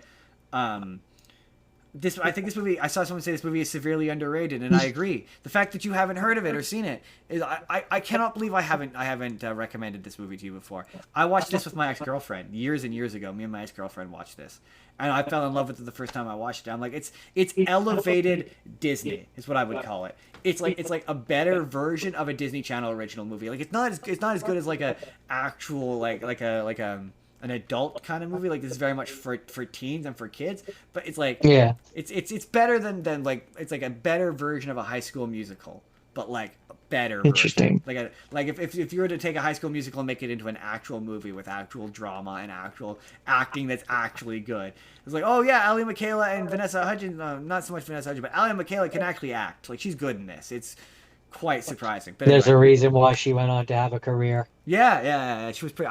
I was impressed by this. But they definitely felt like at one point this was pitched to Disney. It has that vibe. Anyway, that's Band Slam. I thought for sure you had seen it. Okay. Right. Sorry, I had to do the big stretch. Big stretch. My second have seen, my last have seen. I didn't realize. So this movie is a spinoff, apparently, which I didn't realize. And that's Get Him to the Greek. Yes, it's technically a spinoff of Forgetting Sarah Marshall. Yes, it is. Because apparently Aldous Snow was a character from that movie. Yeah, when he the bit on the airplane where he takes off the earphone and he goes, I fucked her. That's in reference to that's Sarah Marshall. He shows up in that movie, and he sings. I don't think he sings the song that he sings in this, but he sings a song in that called "Inside of You." I would like to be inside of you. Yes, this is the world's most canceled movie. And yet I still like it. I like it in spite of the people who are in it, not because of them. I stand by what I said. And, I like it's unfortunate because the music is also good. I think the music is good. I think the music is good. I still have some of it on my soundtrack, even though I can't stand Russell Me Brand. too. I like to separate myself from it. Me too. Separate the art from the artist, you know. I really like the song "Coming to America" because I think it's the breakdown's really funny. Number one, George Washington lost his son. I'm always going to be a fan of Stroke the Furry Wall. Stroke the Furry. Did you know Hanson did I think I've mentioned this before. Did you know Hanson did a cover of it? Like Cool. You know, like bop doodly bop bop bop doodly bop bop. Oh no, I didn't. Yeah, it was on I think it was MySpace or Facebook. I found it randomly one day. Super random. That's random. Yes, that song's good. Fuck 'em. Yeah, that really the one of the people who were canceled in that movie. In retrospect, that movie makes you feel uncomfortable about. Really, it's P. Diddy. Russell Brand is just a douche. Like all of his sex crimes, you're not really surprised. Right, that he you're right. did them. Sarah Marshall is in this. It's Kristen Bell. Yeah, Got Kristen it. Bell. Yeah, that's Sarah Marshall. Yeah, she's the one. She's the one where he's watching the thing. She's a doctor. Apparently there was also some other people that were in deleted scenes. Katy Perry was going to be in it. Oh, really? Yeah, she was in a deleted scene. Yeah, it's not all great. There's some uncomfortable bits. The bit where Seth not Seth Rogen. Yeah, Seth Rogen, not Seth Rogen. Jonah Hill. No. The bit where Jonah Hill gets raped is uncomfortable. The part where he's forced into having a threesome with Alder Snow and his girlfriend is uncomfortable. That's uncomfortable. I mean, is it more or less uncomfortable than when the girl sodomizes him? Yes. Exactly. Made 40 million at the box office, budget was 40 million at the as a budget. Box office was 95.5 million. It did all right. Yeah, it did all right. It did all right. It was weird that it being related to Sarah Marshall did a lot for that movie for some. But yeah, that was a major part of the marketing from the guys who brought you Forgetting Sarah Marshall. And the director did Neighbors and Neighbors 2. Yes, he did. Nicholas Stoller, I believe. And he co-wrote the screenplays for the films Fun with Dick and Jane, The Muppets, Yes Man, and Muppets Most Wanted. Nicholas Stoller, right?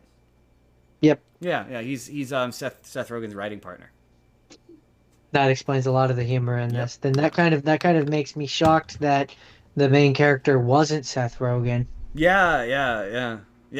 I wouldn't be surprised if at one point he offered it to him. It could easily be Seth Rogen. It could just as easily be Seth Rogen. But also, absolutely, I don't know. Some of the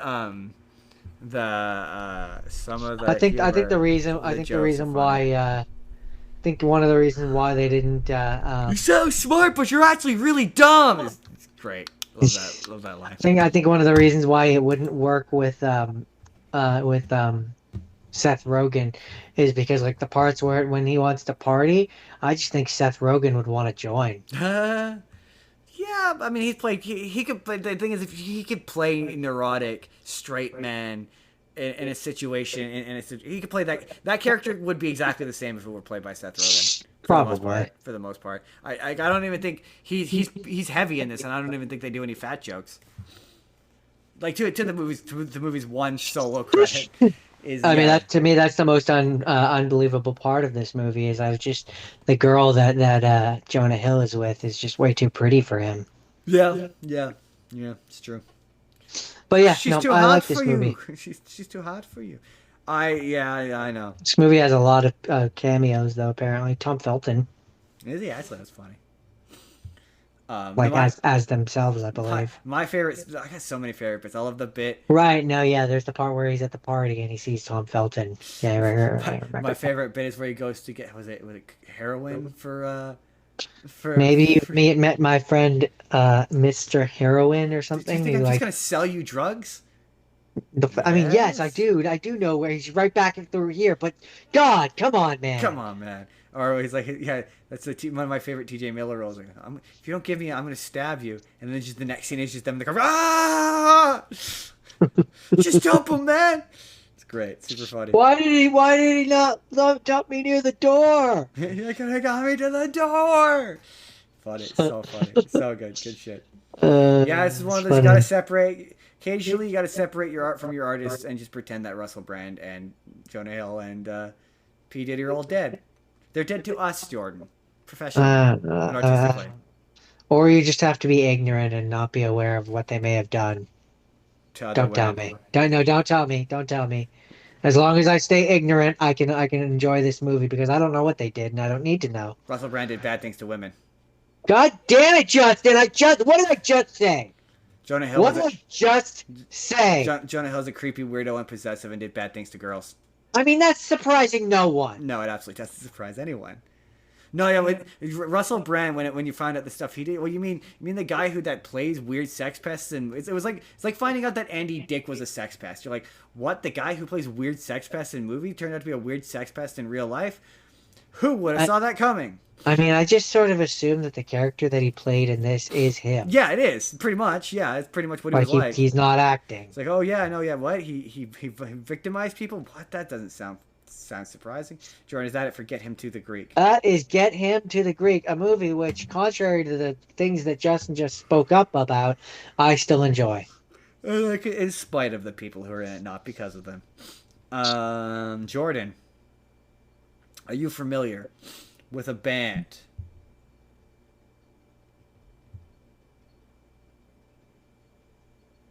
called The Lonely Island?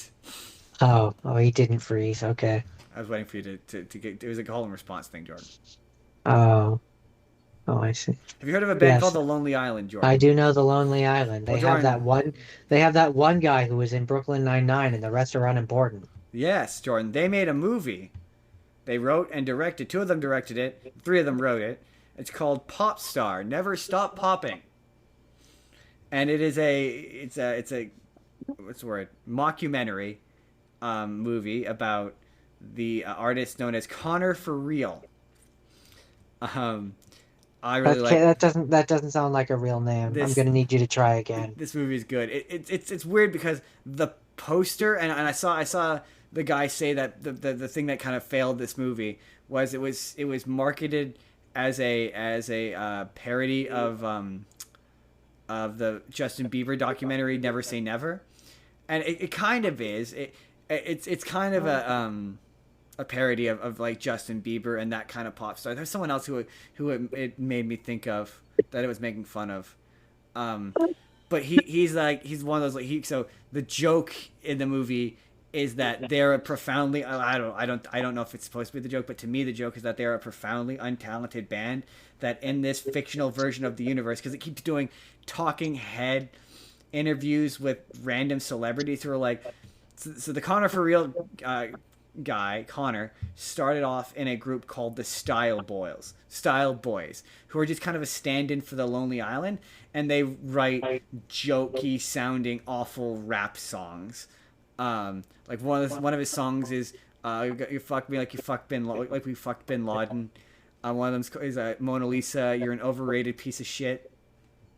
There's another song about equal rights where he's like, I'm not the main opener is I'm not gay, but if I was, I would want equal rights. I'm not gay, but if I was, I would love who I'd like. And then every other lyric is just him being like, not gay, muff dive, muscular men, not gay. And there's a bit at the end where it cuts to Ringo Starr, and he's like, he's rapping as though gay marriage isn't allowed. It's allowed now. There's a bit where he's getting married and Seal's there doing the ceremony and he gets attacked by wolves. He's like, how do you think I got these scars? And yeah, it's basically about he's about to launch his first album. He left the Style Boys, who are famous for doing this song called the Donkey Roll, which is just this awful dance song that's bad, but everyone's like, the Donkey Roll was this iconic moment that changed music forever. And he leaves to be a solo artist, and so he had his first album, which was crazy big, and now he's about to launch his second album, and he launches his second album, and it tanks. He gets like negative reviews. Everyone hates it, and So he African childs it. yeah, pretty much. Yeah, it becomes his African child. You would like this movie. You'd think this movie was funny. If you like The Lonely Island like at all, you're gonna think this movie's funny. If you like Andy Samberg, it's all the same kind of humor in Brooklyn Nine-Nine. But it's because it's a parody of biopics. It follows kind of like, except for that he doesn't do drugs or cheat on his wife, but it does kind of follow that trajectory of he has a low point, and he eventually he gets back together with the Style Boys by the end of it, and they do a big performance at the end of it where they perform with Michael Bolton. They do a song with Michael Bolton called "Incredible Thoughts" that is actually a good song. I mean, so it's Jack Sparrow. Yes, it's similar to Jack Sparrow, in its like musical setup or what have you. What else was there about Popstar Never Stop Popping? Yeah, this movie's another one that's underrated. I don't think enough people have seen it. It did not do very well. It kind of bombed, which is a shame because I think it's better than people give it credit for. Oh, there's someone else that it made me think of. It'll come back to me later after the podcast is over. Anyway, that is Popstar Never Stop Popping. Pop pop, pop pop. I think that's it for the half scenes. I think we're trucking right along. We're to the final on section, the Jordan. home stretch, as it were. As it were, Jordan. So, my first have not seen is, funny enough, a movie where I have listened to the main song from this movie a lot, and I like it quite a bit. But I've never actually seen this movie before. Although I kind of have, in a way. In a way. But it's based on the Odyssey. I'm not there yet. I'm building up to something. Shut up. Anyways, Ugh. the movie that I watched is Oh Brother, Where Art Thou? And as Justin has spoiled, it's loosely based on the Odyssey. Well, loosely based. Loosely. What if the Odyssey were American and Yeah, plays in Southern American economy? In a very loose form. Not as loose as you think. I mean, it's got the Cyclops. I'm pretty sure it's got three things. Sirens. One of which is the main character's name. The main leader of the group is called Ulysses, which is the Roman name for Odysseus. Yes. And then they've got sirens. They've got what I don't remember what the Cyclops was, but they've got a version of the Cyclops. Yeah, it's John Goodman. And that's it. John Goodman is the Cyclops. Okay, I guess I see it. Because he's got the one eye, and he's gigantic. He's the Cyclops. Yeah. Anyway, those are the three things that make it based on the Odyssey. That just the general sense of Ulysses will do anything and everything to get back to his wife. Trying to get back to his wife and his treasure, which we the flooded. treasure, which ends up not being real. Oh, that is true. And his Dapper Dan hair product. Can't forget the Dapper Dan hair product, Jordan. His hair wouldn't be the same without his Dapper Dan hair product. Also, so I imagine my surprise when I watched this movie, and the first thing that I see are George Clooney from Tomorrowland. Yep. Slash Batman. Yep. The dude from Transformers. Yeah, John Turturro. Yep. And Anger Management. Yep. And the dude from Holes, or the dude from The Incredible Hulk. Oh yeah, he is from Holes, isn't he? Yeah, I forgot about that. Yeah, he's Delmar. He's Mr. Pendansky. Yeah, I forget what the actor. I can never remember the actor's name. But yeah, you're right. He is. He's the third guy. Tim Blake Nelson. Yeah, Tim Blake Nelson. That was it. Yes. I forgot about that. I forgot he was the I third liked guy. this movie. I thought this movie was really good. And I mean, really it still has fun. one of my all-time favorite line deliveries of all time, which is the guy running down the thing like, "They's desegenated. They's desegenated. These boys is desegenated."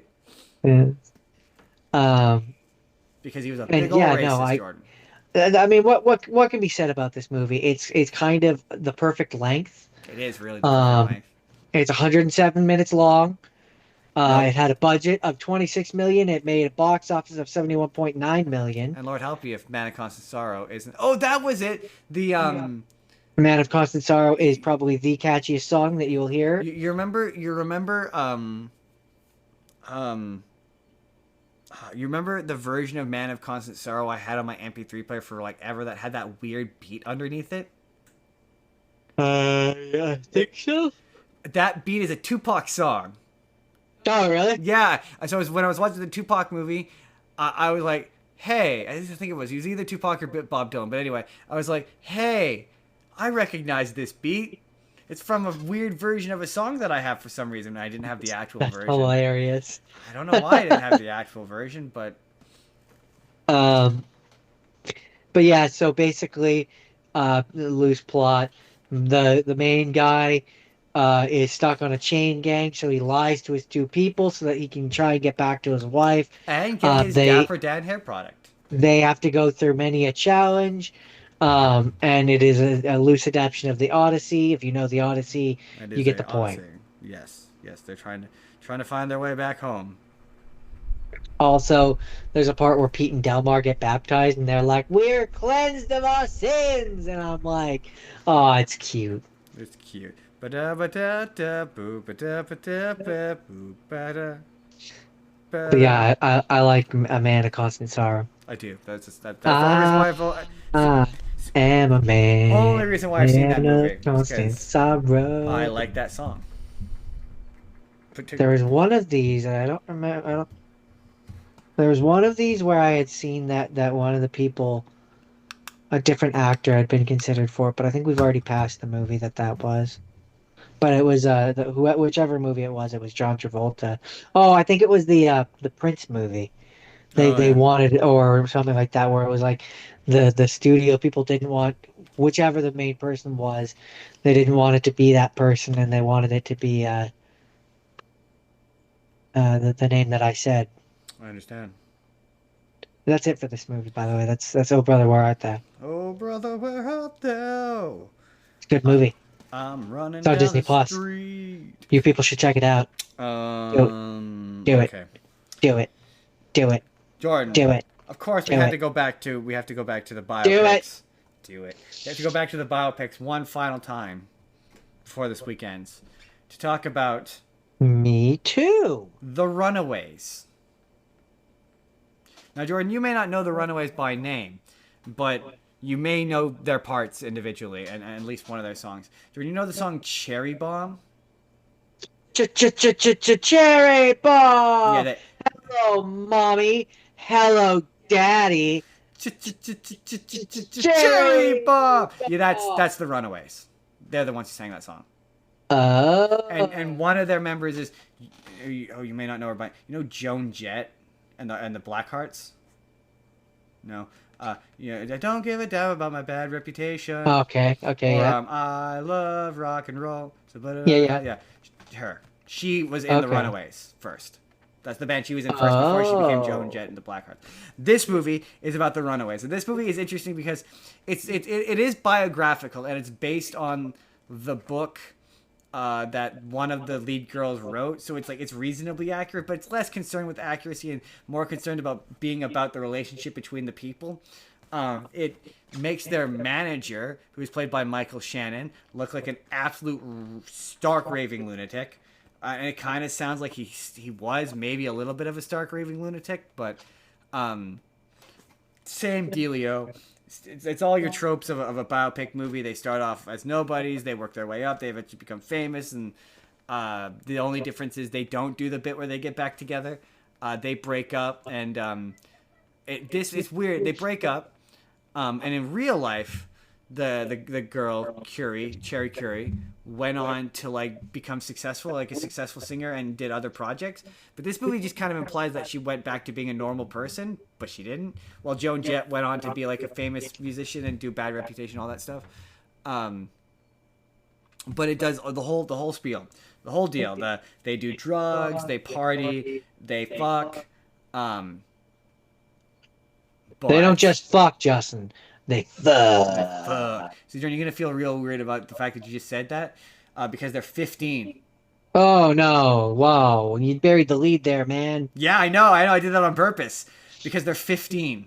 Jordan, the whole movie has this exceptionally weird air to it because it constantly reminds you that they're 15. There's multiple scenes of characters be like, yeah, but we're 15. There's a bit at the end when oh yeah, it's Kristen Stewart and Dakota Fanning, by the way. But there's a bit. Kristen Stewart is Joan Jett, and she actually doesn't.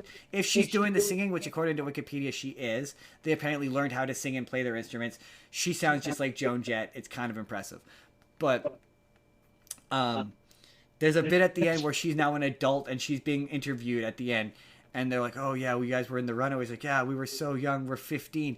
And there's a bit, and they're like 50. I'm like, okay, so maybe in the later bits of the movies, they're adults. And I looked it up, and no. The band broke up when they were 18. So, no, 17. It broke up when they were 17. So at their oldest in this movie, they're 16.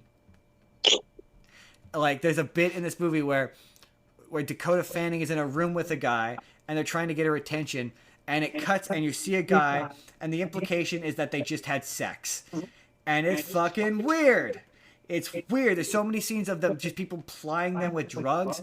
The manager refers to them as jail bait. There's uncomfortable scenes of the one girl dressing up way too provocatively, and it gave me that or it not gave me that feeling, but it reminded me of the thing I said last week, which is like, it's funny, people are like, I've seen people say that we treat teenagers too much like adults in movies. And I completely disagree with that now, because we used to do that. Like there was this time, and like the movie never makes the fact that they're 15 and they're doing this shit an issue. It treats it like matter of fact, because I suppose they would have back then. But we definitely, like, the phrase young adult. I know the phrase young adult makes some people cringe. But there was some truth to that, where there was a point where if you were 15 or 16, you were just an adult. You were an adult. You got to do adult things. We treated you like adult. Like, it didn't matter if the law didn't keep up with that, but you were an adult. And then we had a point where we were like, no, the fact that Jennifer Lawrence wants to date a legal adult who is 19 is weird because he's a child. Like, she's a child. Yeah, no, he's a child in that movie. They're like, he's 19, he's a child. So it's just it's weird to me. Not weird, but it's just interesting how we do now. I look at her, and you keep telling me she's 15, and I'm like, she's a child. The stuff she's doing in this movie is uncomfortable because she's a child. And it's just interesting how that has changed. I don't think of her as a young adult. I think of her as a child, and that is a kid. That, and I don't know. Is that due? Like, have we? I said this when I talked about that fucking Jennifer Lawrence movie, where I'm like, we are infantilizing adults, and is that part of that? Where, like, yeah, we have infantilized teenagers, where it's like we've overcorrected. And we just see them as literal children, where the argument could be made. We don't treat them as a middle ground of like, yeah, they are basically adults, but they still are kids, but they aren't completely kids. Because I just constantly, all the time, it annoys me when you get people being like, oh, you got a 19-year-old person who can legally do anything they want, but we're gonna treat them as though they're, like, in Canada, you can drink, you can buy a house, you can do this. We're gonna treat them like they're a child, but like the 60s and 70s. Felt that way about 16 and 15-year-olds, where they're like, yeah, he keeps calling them jail bait. It's gross. He's telling them to appeal to adults, so you want to make the guys want to fuck you. It's like super weird. It's so weird, and it taints what is otherwise kind of an entertaining movie, I guess. Like, I do like The Runaways. I like Joan Jett. I like their music. So even if I don't recognize the music, I at least like it. It was weird because there was a point where I was like, it also implies that they wrote Cherry Bomb for Cherry, the other lead singer, to audition for the band. And when she's singing it, she's kind of a bad singer. And I was like, oh, is Dakota Fanning just like a bad singer? But then later in the movie, she sings really well. It was very confusing. But yeah, that's The Runaways. It was weird. It was a weird time. I was uncomfortable for a lot of it. That's it. I got one left. You get to tell me if Michael's any good. Well, I don't know. You're going to say it depends on what you want out of it. That's what you're going to say. Yeah, well, I mean, to me, this kind of just falls into the same, and you're probably not going to be shocked by this, but this falls into the same kind of category of Bohemian Rhapsody, where I mean there's check boxes that it's definitely you could probably play bingo with this one too. But the I, big difference between like this and like when I watched the I can't Bob imagine. Marley One Love one is I like the music here, Fair. I right? was So gonna like say, this the I scenes where can't it just imagine he did. evolves to the scenes where it just evolves to him like writing the music or him performing the songs. I like the songs, so I Yeah. don't have a problem with it, I was gonna right? say, I can't imagine he cheats on his wife or does drugs though. No, No, I didn't think so. I don't think so. No, I didn't think so. I know that he eventually develops They a do, drug they do, problem, they but do the part where his, yeah, well, because obviously he's in incredible amounts of pain. yeah, I could see how one could develop a drug yeah. from that. That's how he But wound up. That's how he died. He died of a propofol overdose, and that was because of the painkillers he did from the setting his hair on fire. yeah, the setting the hair thing is in this movie. Yeah, it's at the end though, isn't it? The last half an hour Yeah, ish, yeah, that's what I thought. I think, They don't give or do any of take. the juicy shit. That I've heard. It ends with him. He's just starting the Bad World tour Do you get to see from the White Michael Jackson 1980s. in this? No, but they do start having like in when he's performing with his brothers for the last time, he has like he's got a glove on. So this ends around the 100th anniversary of Motown performance. The Bad World tour Oh, in the okay. late 1980s. Because there was a point in real life where it was like the first time they had performed. It's a very iconic clip of I think it was like the Motown whatever Oh, anniversary. the one that he did with his brothers was supposed to be their I think they called it the Victory Tour. Oh, okay, okay. I just know that yeah, there's a period where he came back and he's in that in between being full white Michael Jackson and still kind of black Michael Jackson, and it's really fun because they do the spin and yeah, but yeah there's a point where he the big deal he came back, so I guess this ends around that time, that period. All I know is that adult him is played by his nephew Yes, it Jafar is. Yes, it is. Jackson, and kid him is played by Giuliano Valdi. But he never gets to full white Michael Jackson, is what you're saying. No, No, interesting. That's interesting. you don't see him Do you as think white because at any point. they keep Like talking? he's wearing the glove, but like he doesn't take off the glove. You don't see a white hand or anything. Like Interesting. he's When I still say just. when I say white Michael Jackson though, I mean like later in life with the nose and the way he looked when he Well, I mean, died. he gets a nose job in this movie, Oh, so okay, interesting. He gets as he far does as that. that. He does that pretty early on. Oh, interesting. Because yeah, when he did, they don't really care about us. He was or like when he's in Men in Black 2. To me, that's white Michael Jackson. Like Yeah, that's no, he doesn't. yeah. He doesn't look like He that. doesn't get that far. Okay, because there is an in between period where he's not quite black. He still has his normal nose and chin. He's not quite, or no, he still has his normal chin, but there's a period in like the '90s or whatever where he's like mid transitioning between being black Michael Jackson from the '80s and like white Michael Jackson of the 2000s. I feel like what you're saying is offensive, by the way. I don't know how else to describe it. That's what it's like.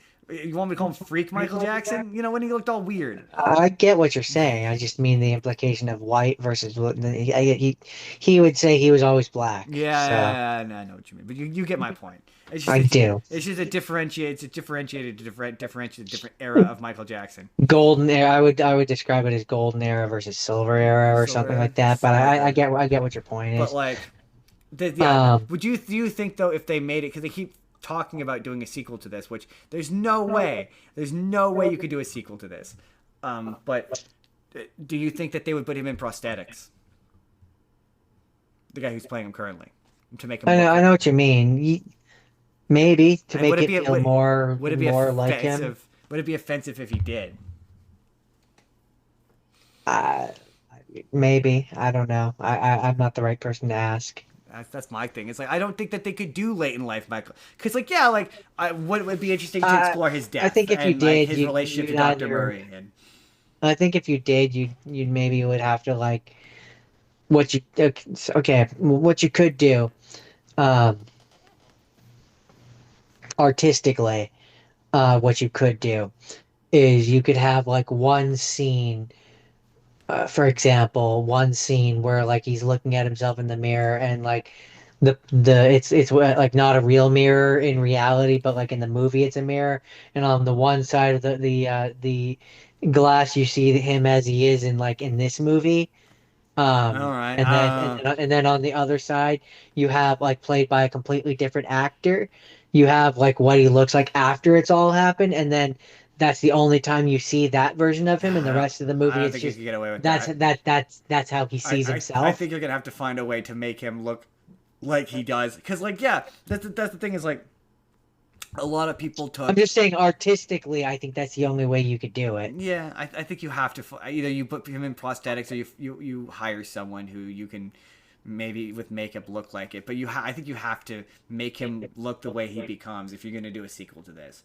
Like I I agree, but like I to said, be the fair, way that he I was said, supposed to be in this. the way that I said is the only way I think that you could adequately sidestep it. Sensitively do it, yeah, but they would never. Yeah, to be No, they would fair, never do it that way. But I'm just but saying, the thing is like you asked me like how would like then that's one way you could do it. but what was I gonna say? There's so much shit in his later life that is controversial or interesting or like you don't Yeah, have but to do this one is also like made by the family or whatever, but so they don't want to touch on that but you don't stuff. have to do the Neverland stuff. You don't have to do the child course. I know that people I mean, they want them kind to. of loosely touch on that a little bit in this, where after the at least in my opinion, it feels like it is because like it sounds crazy, but like after he has the whole burning of the hair thing or whatever, there's a part in this movie where he's in the hospital with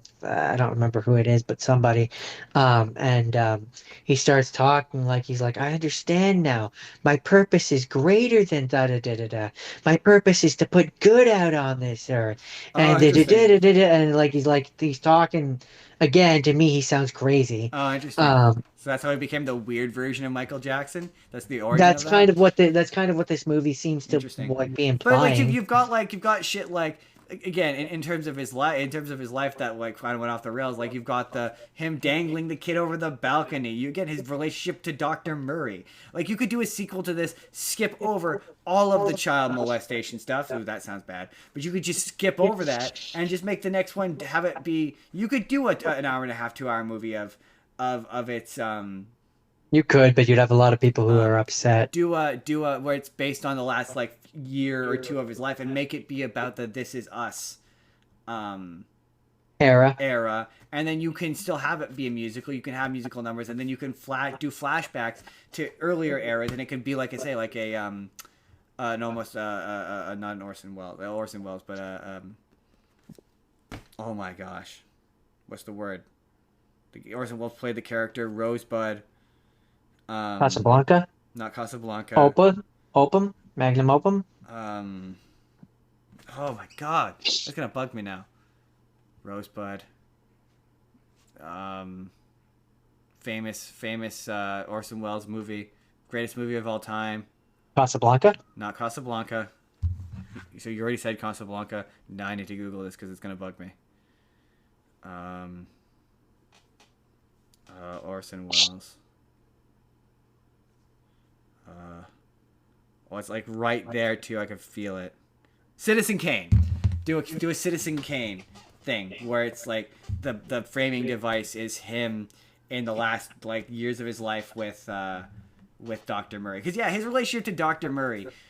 Dr. Murray went to Dr. Murray is the guy who gave him the propofol and who ultimately, legally speaking, killed him. Not enough has been spoken of about how that happened and his abuse of Michael Jackson and their relationship, because it gets so overshadowed by, rightfully so, about any potential misgivings about children. But like that relationship was fucked, and that would be an interesting movie, but it wouldn't be fun. Like that's the thing is like. The rest of his life isn't fun. It isn't full of fun and whimsy. He's got at best, he's got at best like 10 years left, 5 years left from that. I mean, point. I would argue most of his life wasn't fun after watching this. But more, I mean, like musically speaking, where if you're gonna do a musical in terms of performance or musical numbers. He doesn't really have any. He's got "They Don't Care About Us," and I think at that point. No, this pretty much covers the hits. Did he do? Do they do? They Don't Care About Us in this one? I don't know about that, but I don't think they they do got anything out from black and white. I'm positive they don't do anything from black and white. yeah, but who cares about black or white? That's not where most of the hits No, are. but that's the era. No, he had a ton of hits from black and white. Black and white was a huge hit. But like they don't. I don't know that one. I know Billie Jean and I know all the ones that were in this But yeah, movie. he has an album that comes after this. Like I don't. All I want to say is that they don't really care about us. Or there's there's a bunch of songs from this era, but there's nothing. You're right. There's nothing that's as big or larger than life as Thriller post this movie. So like if I'm just if you're saying. gonna do a sequel to this and make it a musical, he doesn't really have a ton of triumphant moments from this moment on, in my opinion. None that I can think of anyway. Like all of the shit is from the Thriller era. Yeah. I suspect it's the kind of movie where if you want to see a faithfully recreated version of the Thriller music video, then that's going to be for you. And there are people who did that, and this movie made a shit ton of money. But, like, what are you going to do for the next one? How do you make a sequel to this? Like, I don't know, but legitimately. looking at this box office, they will. Oh, it's huge. They're talking about it. But, like, It again, it had a budget between 155 to 200 million, they and cut out. its box office was 977.4 million I saw a bunch of people who said so this feels far. like half a movie, and that's because it is half a movie, because they cut out apparently a huge. We talked about it multiple times on the show about how they changed the second and third act because it involved the victim, it involved his victims, so they rewrote huge chunks of it. So like the next movie is all that. It's all of his controversies because he got controversial from this point on. So like. What are you going to do, another jukebox musical, and in between it he's in court for child molestation charges? Like, what do you do for a sequel?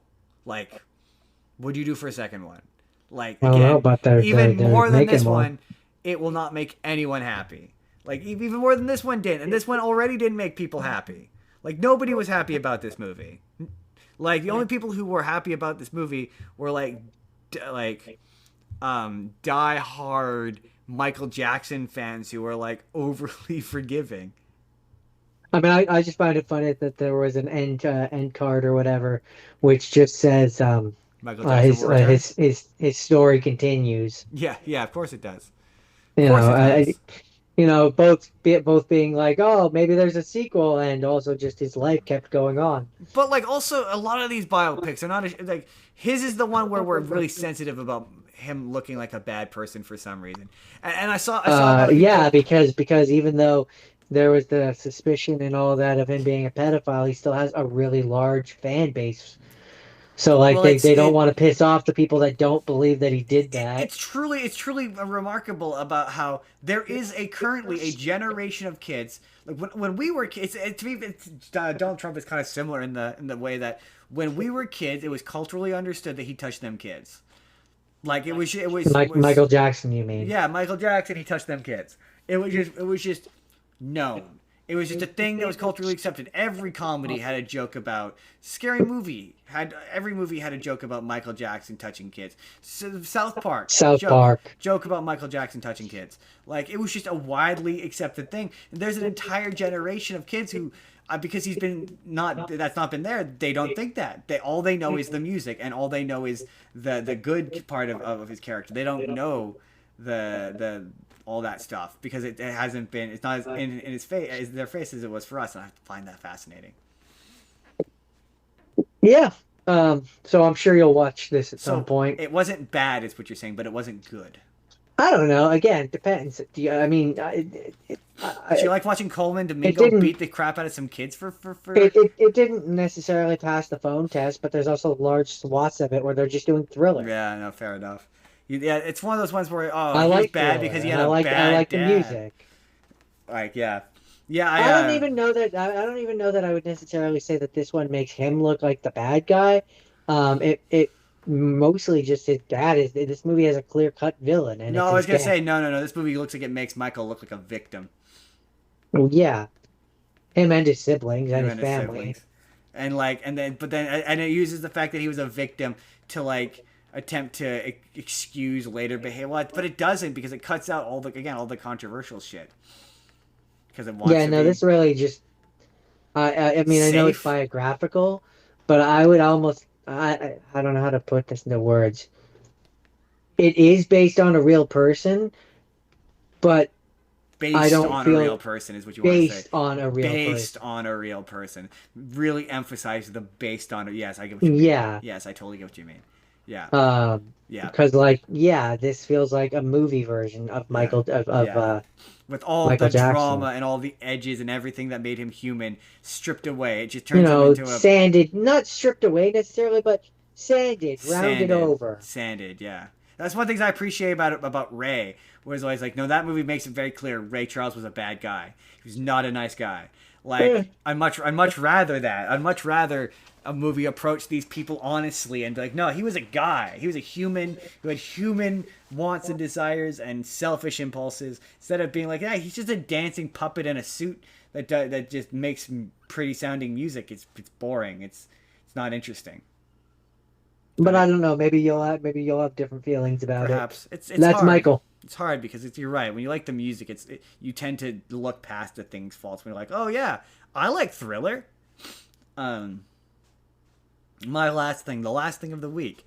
Um, so this is an example of I didn't care for the music of this. This was not my kind of music.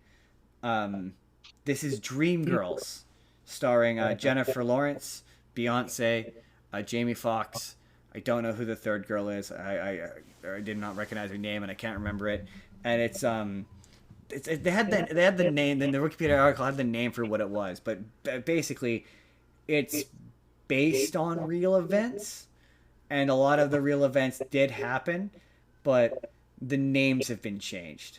So the main group in this is the Dreamettes. Well, initially they start off as the Dreamettes, and then they get changed into the Dreams, and they're based on a group, a lady group called the Supremes. And Jamie Foxx's character is based on a real guy, but his name is different. He eventually forms a label called the Rainbow Label, and this is where I learned. I thought Motown was a type of music, but it turns out it was a music label. Huh. That makes sense. Yeah, and so there's a bit in this where not the Jackson 5 shows up. That's what I've called them, because it's a group where it's the Jackson 5. Like there's a bit where they're singing a song and it's the Jackson 5 complete with Michael Jackson, but they don't call them the Jackson 5, and they sing a song that sounds like I'll Be There, but the lyrics just devolve to her going like, girl, girl, I love you, girl, girl, I love you, girl. And it's like, this musical really has a thing to say about the Jackson 5 apparently. And I really like this movie. Like I really liked it because it starts off with their performing in clubs and on stages and whatever, and the music begins as being diegetic. It starts off as being their musical, like their musical performances, and as the movie goes on, it's kind of like a horseshoe where in the middle all the music becomes non-diegetic. So there's a song they sing where it's Jennifer Hudson is storming out and quitting the band, or no, they're firing her and they're kicking her out of the band, and it's them arguing in like a meeting, but it's being presented as a fantasy song sequence, and it's the best song in the musical. And then as the movie goes on, the musical numbers continue to be non-diegetic until the end, when it becomes a performance again, and the musical numbers become diegetic again. And I really like that. That was really cool trajectory, and really creative and really fun. Jennifer Lawrence is quite phenomenal in this. I think she either got nominated or won an Oscar for this. But this is like, she just won American Idol and is still kind of like green. She's really good at this. Beyonce, it's like, I was trying to think of what she had done at this point. This came out in 2004. So I think, or 2006, between 2004 and 2006. And I think she had only done Austin Put a ring on Powers. it. No, I think she'd only done Austin Powers at this point.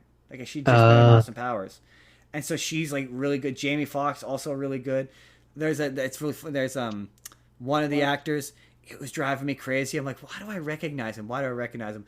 Looked him up. He's he was in Fat Albert. I don't know if you know the character's name, but he's the guy who wore the blue sweater. Oh, the second in command. Yeah. Did you know that his name in the show is Little Bill, and he's supposed to be Bill Cosby? I did not know that. I didn't know that either. But another thing that blew my mind is he's the Green Ranger. He's the Green Ranger from Lightspeed Rescue.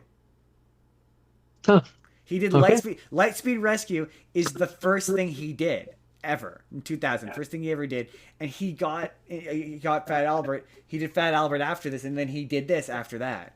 It blew my mind. I was like, holy shit, it's the Green Ranger. The Green Ranger can sing. Eddie Murphy is also in this, and honestly, it's the first moment in my life I've been. Eddie Murphy's a good actor. His emotional range in this is phenomenal. There's a bit, and I felt really bad, where he starts off as the lead performer, and the Dreamettes back him up, and then as the movie goes on, the Dreamettes get more popular, and they take over, and he keeps trying to like get back on top, and Jamie Foxx is a scumbag who's keeping him down, and he does this performance, which is supposed to be like a birthday performance for Jamie Foxx, and it devolves to him doing this like kind of cornball goofball performance where he sings this like improvised song and his pants fall down at the end of it, and Jamie Foxx is like, dude, that was really embarrassing, and he fires him, and he has this look where he's standing off stage watching him, and the expression on his face is like heartbreaking. And I said as a joke, I was like, oh, and then Eddie Murphy goes and kills himself. And then the next scene, he killed himself. Oh, that's dark. And I felt really bad. I was like, oh, that was bad. I shouldn't have done that. Oh, that was. He dies of a heroin overdose, and it's really sad. It's a really haunting performance. I'm like, Eddie Murphy, where's this? Like where's your like Adam Sandler style dramatic renaissance where you do it? Unless there are dramatic Eddie Murphy roles that I don't know of, but like. I was legit. I was impressed. I was like, "Damn, this is good shit." Like I say, the music doesn't really. I'm not a big Motown, jazz. Some of it I like. Like it does more for me than gangster rap does, but it just overall it's just not. But the number one thing that kind of got me with this, that kind of bugged me when I was watching it was, I don't know how else to put it, other than when I was watching it, just the dialogue and the way the characters were speaking. I was like, a black person didn't write this. And then I went and looked at. Sure enough, it was created and written by a very white man. And yeah, of course. And I'm like, this is a story about black artists, about a black label, and a very important time in black music. Why are there no black creatives involved in this? Like, there should be black creatives involved in this, apart from the artists. And it's just like, yeah, I don't know. It just felt very, very milquetoast and sanitized, and in a way that's like, yeah, not that I think Dreamgirls needs more edge, but just definitely in the creative side, it needed more black people involved in it. But it was a nice way to end my week. It was like, oh yeah, this isn't about anybody. This doesn't have anything. It's just a fun little. It reminded me a lot of Hairspray, but like quite honestly, where it's like it's just a fun musical that and like I say, the drama is good. There's another bit I wanted to say about it, but Dreamgirls. Nope, nothing's coming to mind. It's gonna be one of those moments where I think of what I wanted to say afterwards. Was there someone else in this that no, the Green Ranger? Oh yeah, at one point John Krasinski shows up. Very strange. John Krasinski and John Lithgow show up. Very strange. He's got like a really greasy mullet. I think that's it. That's Dreamgirls.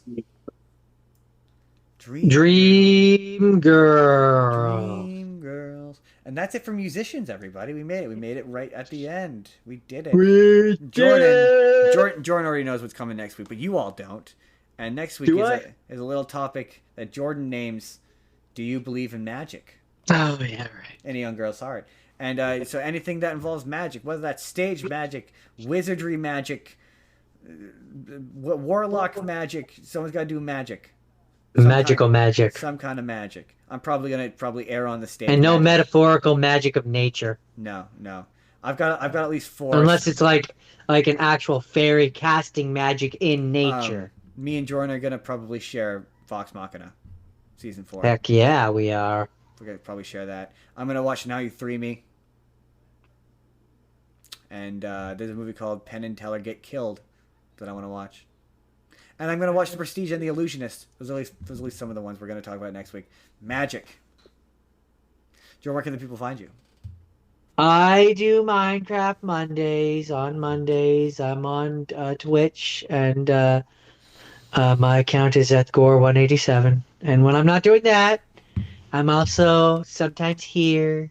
Sometimes I'm here talking with you Why are you about doing this? various movies based around It's not different necessary. subjects, What you're doing and is sometimes too much. they're good, sometimes they're bad. My good friend Justin, he told me about a movie once, and it ended up being Why? really Why bad. are you doing this? But This podcast is already Justin, an eternity long. Justin, it's your turn to take over now, Justin. You can find me on TikTok. It's just Spurr of the moment. P for the show. Me, Justin Spurr. I'm on TikTok. You can email the show. It's justinsbusiness@gmail.com for any reason. If you just want to say hi, you can leave a comment. We're 10 subscribers away. Subscribe. Check out Wild Education and all they have to offer with Wild Education. Check out the Final Frontier. They're gonna be at a convention. That's pretty cool. Hit subscribe. The boxes will pop up or will have popped up at some point. Hit subscribe. We put new videos out 7 days a week, every single day, and a podcast on Sunday, and shorts multiple times a day, just all day content every day. Give us that sweet watch time. If you want to see a random video that YouTube thinks you're going to enjoy, click the box on the right. Like this video. Likes help a lot, and we'll see you all next week. Have a good day, everybody. Bye. Bye.